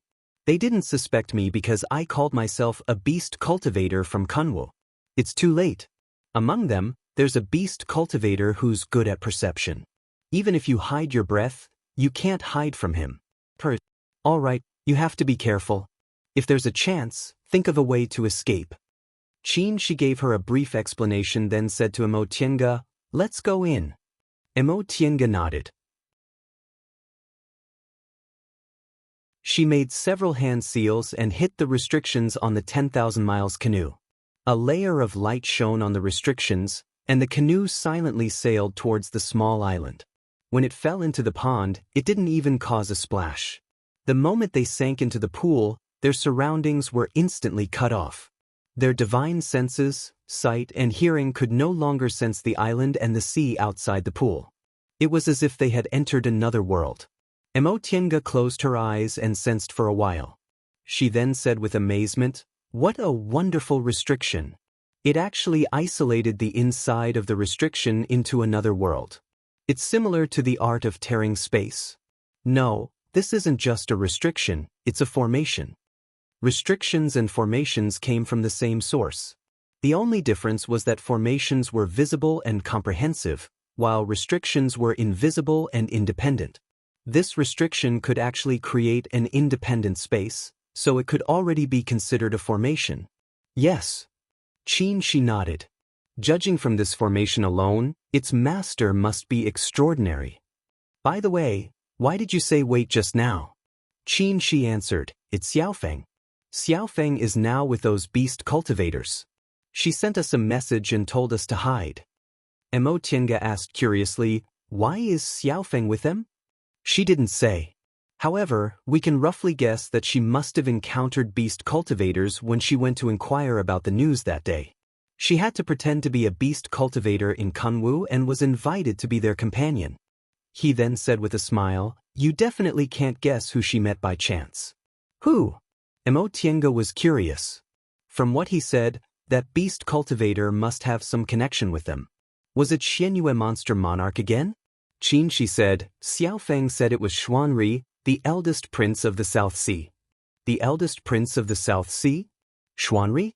Mo Tiango was stunned. Is he Xianyue monster monarch's elder brother? Probably.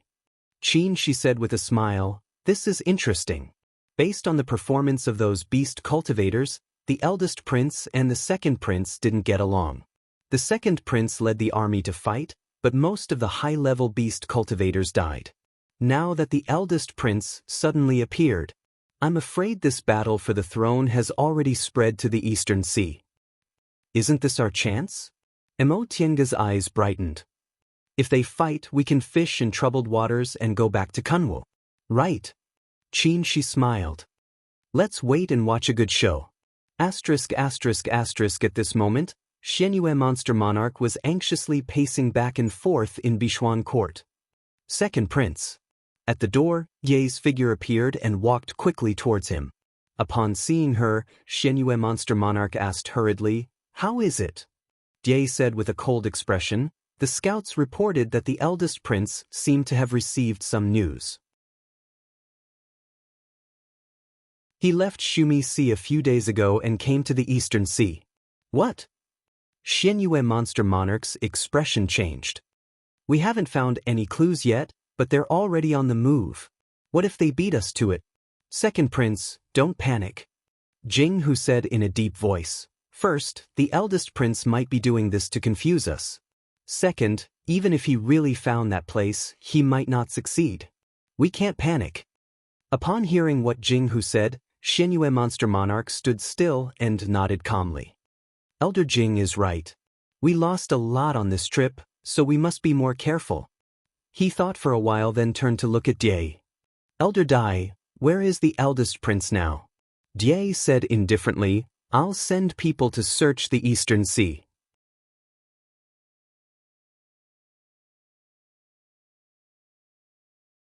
Chapter 597. Blue, white, black, and gold light flew over and stopped in the air above the island. Black Sun Demon Master scanned with his divine sense and was surprised. Why is there no movement? The middle-aged demonic cultivator beside Black Sun Demon Master muttered, there was indeed a weak aura just now, but it's gone now. Humans? Black Sun Demon Master scanned the island again, feeling a little excited. He grew up in the deep sea and had never been on land or seen humans. The middle-aged demonic cultivator laughed. First Prince, this is the depths of the East Sea. Humans won't come here easily. Besides, not long ago, the second prince led the army to attack the human sects along the coast. I think the human cultivators in this area must have been wiped out. Really? Black Sun Demon Master was a little disappointed. Thinking of Xianyu, he gnashed his teeth in hatred. Humph, that brat, does he think he can win my favor by doing this? Didn't he see how many demonic cultivators above the 8th rank he brought with him? The middle-aged demonic cultivator glanced at Xiaofeng and said, First Prince, why are you worried? This task is of no benefit to you. If you win, it'll be a matter of course. If you lose, it'll ruin your image as a ruler. First Prince is the rightful heir of the South Sea, so you don't need to add to your achievements. Second Prince was forced to do this. Otherwise, he wouldn't have been able to compete with you. Elder Jing is right. The first prince seemed to trust the middle-aged demonic cultivator very much. He calmed down after hearing this. The middle-aged demonic cultivator laughed again. Besides, if we can get to the treasure first, second prince's efforts will be in vain. He volunteered to come here for... He paused as if he suddenly realized there was an outsider here. Xiaofeng pondered. Did the demonic cultivators from the South Sea invade for another purpose? It made sense. With so many demonic cultivators in Kunwu, how could there be enough materials to distribute? Besides, according to her master, the South Sea was dangerous but had many treasures. The middle-aged demonic cultivator turned his eyes to Xiaofeng. Seeing Xiaofeng looking at the island casually, he relaxed a little. Speaking of the purpose of this trip, Black Sun Demon Master was in high spirits. Yes, we'll definitely achieve our goal this time. Let's see if Xianyu can still laugh then. First Prince is right, the middle-aged demonic cultivator said respectfully. The Black Sun Demon Lord was even more pleased with himself and said, "Then let's quickly solve the riddle. The treasure is right in front of us. First Prince, please wait." Seeing that the Crown Prince had become infinitely optimistic after just a few words of praise, the middle-aged Fey cultivator hurriedly stopped him. "Crown Prince, he is a divine monarch senior after all. His divine strength is extraordinary. We must be extremely careful." Hearing this, Black Sun Demon Lord was a little disappointed. However, he had always respected Elder Jing, so he said, "Elder is right. In your opinion, what should we do?" Elder Jing looked at the small island beneath his feet and said, "From the strange phenomenon, this island is our destination. However, the Holy Land has been around for so long, but no one has ever found it. I'm afraid it's not as simple as it looks on the surface." The 8th rank beast cultivator hesitated for a moment before saying, "Eldest Prince, Elder Jing, I didn't find any restrictions." Hearing that, Black Sun Demon Lord said anxiously, "Elder, look, don't lower your guard." Elder Jing emphasized again. He was worried about the Crown Prince's impatient character. "We demonic cultivators are far less proficient in the Tao of formations and restrictions than humans. We must be extremely careful." "Got it." Black Sun Demon Lord's tone started to become a little impatient. He thought to himself, no wonder Father didn't like Elder Jing very much. He was really too long-winded. Elder Jing swept his gaze across and instructed the 3 9th rank beast cultivators. "The 3 of you go down and scout the way first." The 3 beast cultivators responded in unison. They split into 3 different directions and landed on the small island. Elder Jing's gaze turned to the only 8th rank beast cultivator. "Jin Jing, from now on, you must be extremely careful. If there is even the slightest accident, you must tell us." This 8th rank beast cultivator with extraordinary talent and extremely sharp senses looked like a very skinny young girl of 14 or 15 years old. Her appearance was ordinary and she had a timid expression. She was no different from a human girl, but that head of golden hair was very different from a human's. "Yes," Jin Jing replied timidly. She had just reached the 8th rank and her cultivation was far from Elder Jing's requirements. Under normal circumstances, she would not be chosen. It was only because she had a special talent that Elder Jing included her in the list of people who would go along with him. Above the small island, other than Black Moon Demon Lord, Elder Jing, and Jin Jing, there was also a sloppily dressed black-skinned man with a big beard. He stood at the side lazily and had not said a word until now. However, no one could ignore him because his cultivation was the same as Elder Jing's.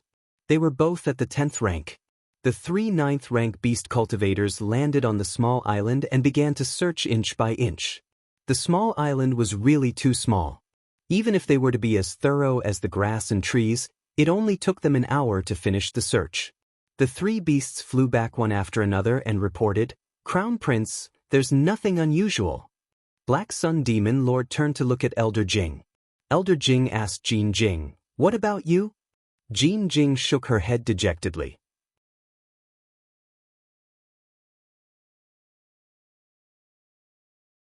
Wouldn't it be courting death to let it be the vanguard? If it encountered a demonic beast with higher spiritual intelligence, it would probably be tricked into selling it and help its owner earn money. The 2 stood next to the boat and saw the water above the boat was calm and clear. It was as gentle and beautiful as amber. But their hearts were extremely heavy, because they were not people who admired amber, but little insects trapped in amber. As far as their divine senses could reach, there was nothing but water. They didn't know whether their divine senses were misled or it was water to begin with, but they knew it was definitely not a good thing if it went on like this. Where did this senior come from? I've never heard of this kind of formation. Tiange frowned. The strangest thing is that I've seen brilliant formations before. The Immortal Palace in the Sea of Returning Ruins and the Sandstorm City in the far west are all ancient formations, but none of them are this strange. Then, she said slowly, those 2 places more or less had loopholes because of the passage of time, but this one doesn't. Yes, that's the scariest thing. Tiange's expression was gloomy, but she also felt powerless. In the past, No matter how powerful the formation was, she wasn't afraid because it was clearly placed in front of her and she could knock it down. But this time, she couldn't even touch the door. There was no spiritual aura abnormality, no yin and yang chaos, no signs of confusion, and no means of attack. From the moment they entered the pool, they seemed to have jumped into a black hole with only water. Everything was very calm, but it was also terrifyingly calm. They hadn't been able to find Fairy Fengqing. From the moment she jumped into the pool, they lost track of her. How big was this pool? Even a nascent soul cultivator's divine sense couldn't find its edge. What should we do? Mo Tiange murmured. She was asking Xianxia as well as herself. This feeling of being in the dark was terrible. We can't keep waiting like this. Xianxia was halfway through his words when the 10,000 miles canoe suddenly trembled. The two of them looked at each other, both feeling happy. They weren't afraid of trouble. What they were afraid of was no change. As long as there was a change in spiritual aura, they could find a way to break the formation. However, the next moment, the 10,000 miles canoe suddenly trembled violently. Mo Tiange made a hand seal and hit the restrictions on the canoe, but she still couldn't stabilize it. A powerful force was pressing towards them. Xianxia raised his head and looked around. The water around them was no longer calm. It had become extremely turbulent, just like the turbulent seawater before they entered the formation. However, this force was more than 100 times stronger. Tiange, he called out. Mo Tiange barely managed to stabilize herself. She grabbed his outstretched hand and said loudly, I can't control it anymore. The powerful force seemed to be able to topple the mountains and overturn the seas, pressing towards them. They could only choose to stabilize the restrictions on the canoe to prevent the protective cover from being crushed and let the canoe drift along with the current. Gradually, a white light seemed to appear in the distance. Then with a splash, the 10,000 miles canoe was thrown out along with the current. You're tuning in to the Wang Lin's Journey YouTube channel. Don't forget to subscribe and join us on this journey to catch the most captivating stories.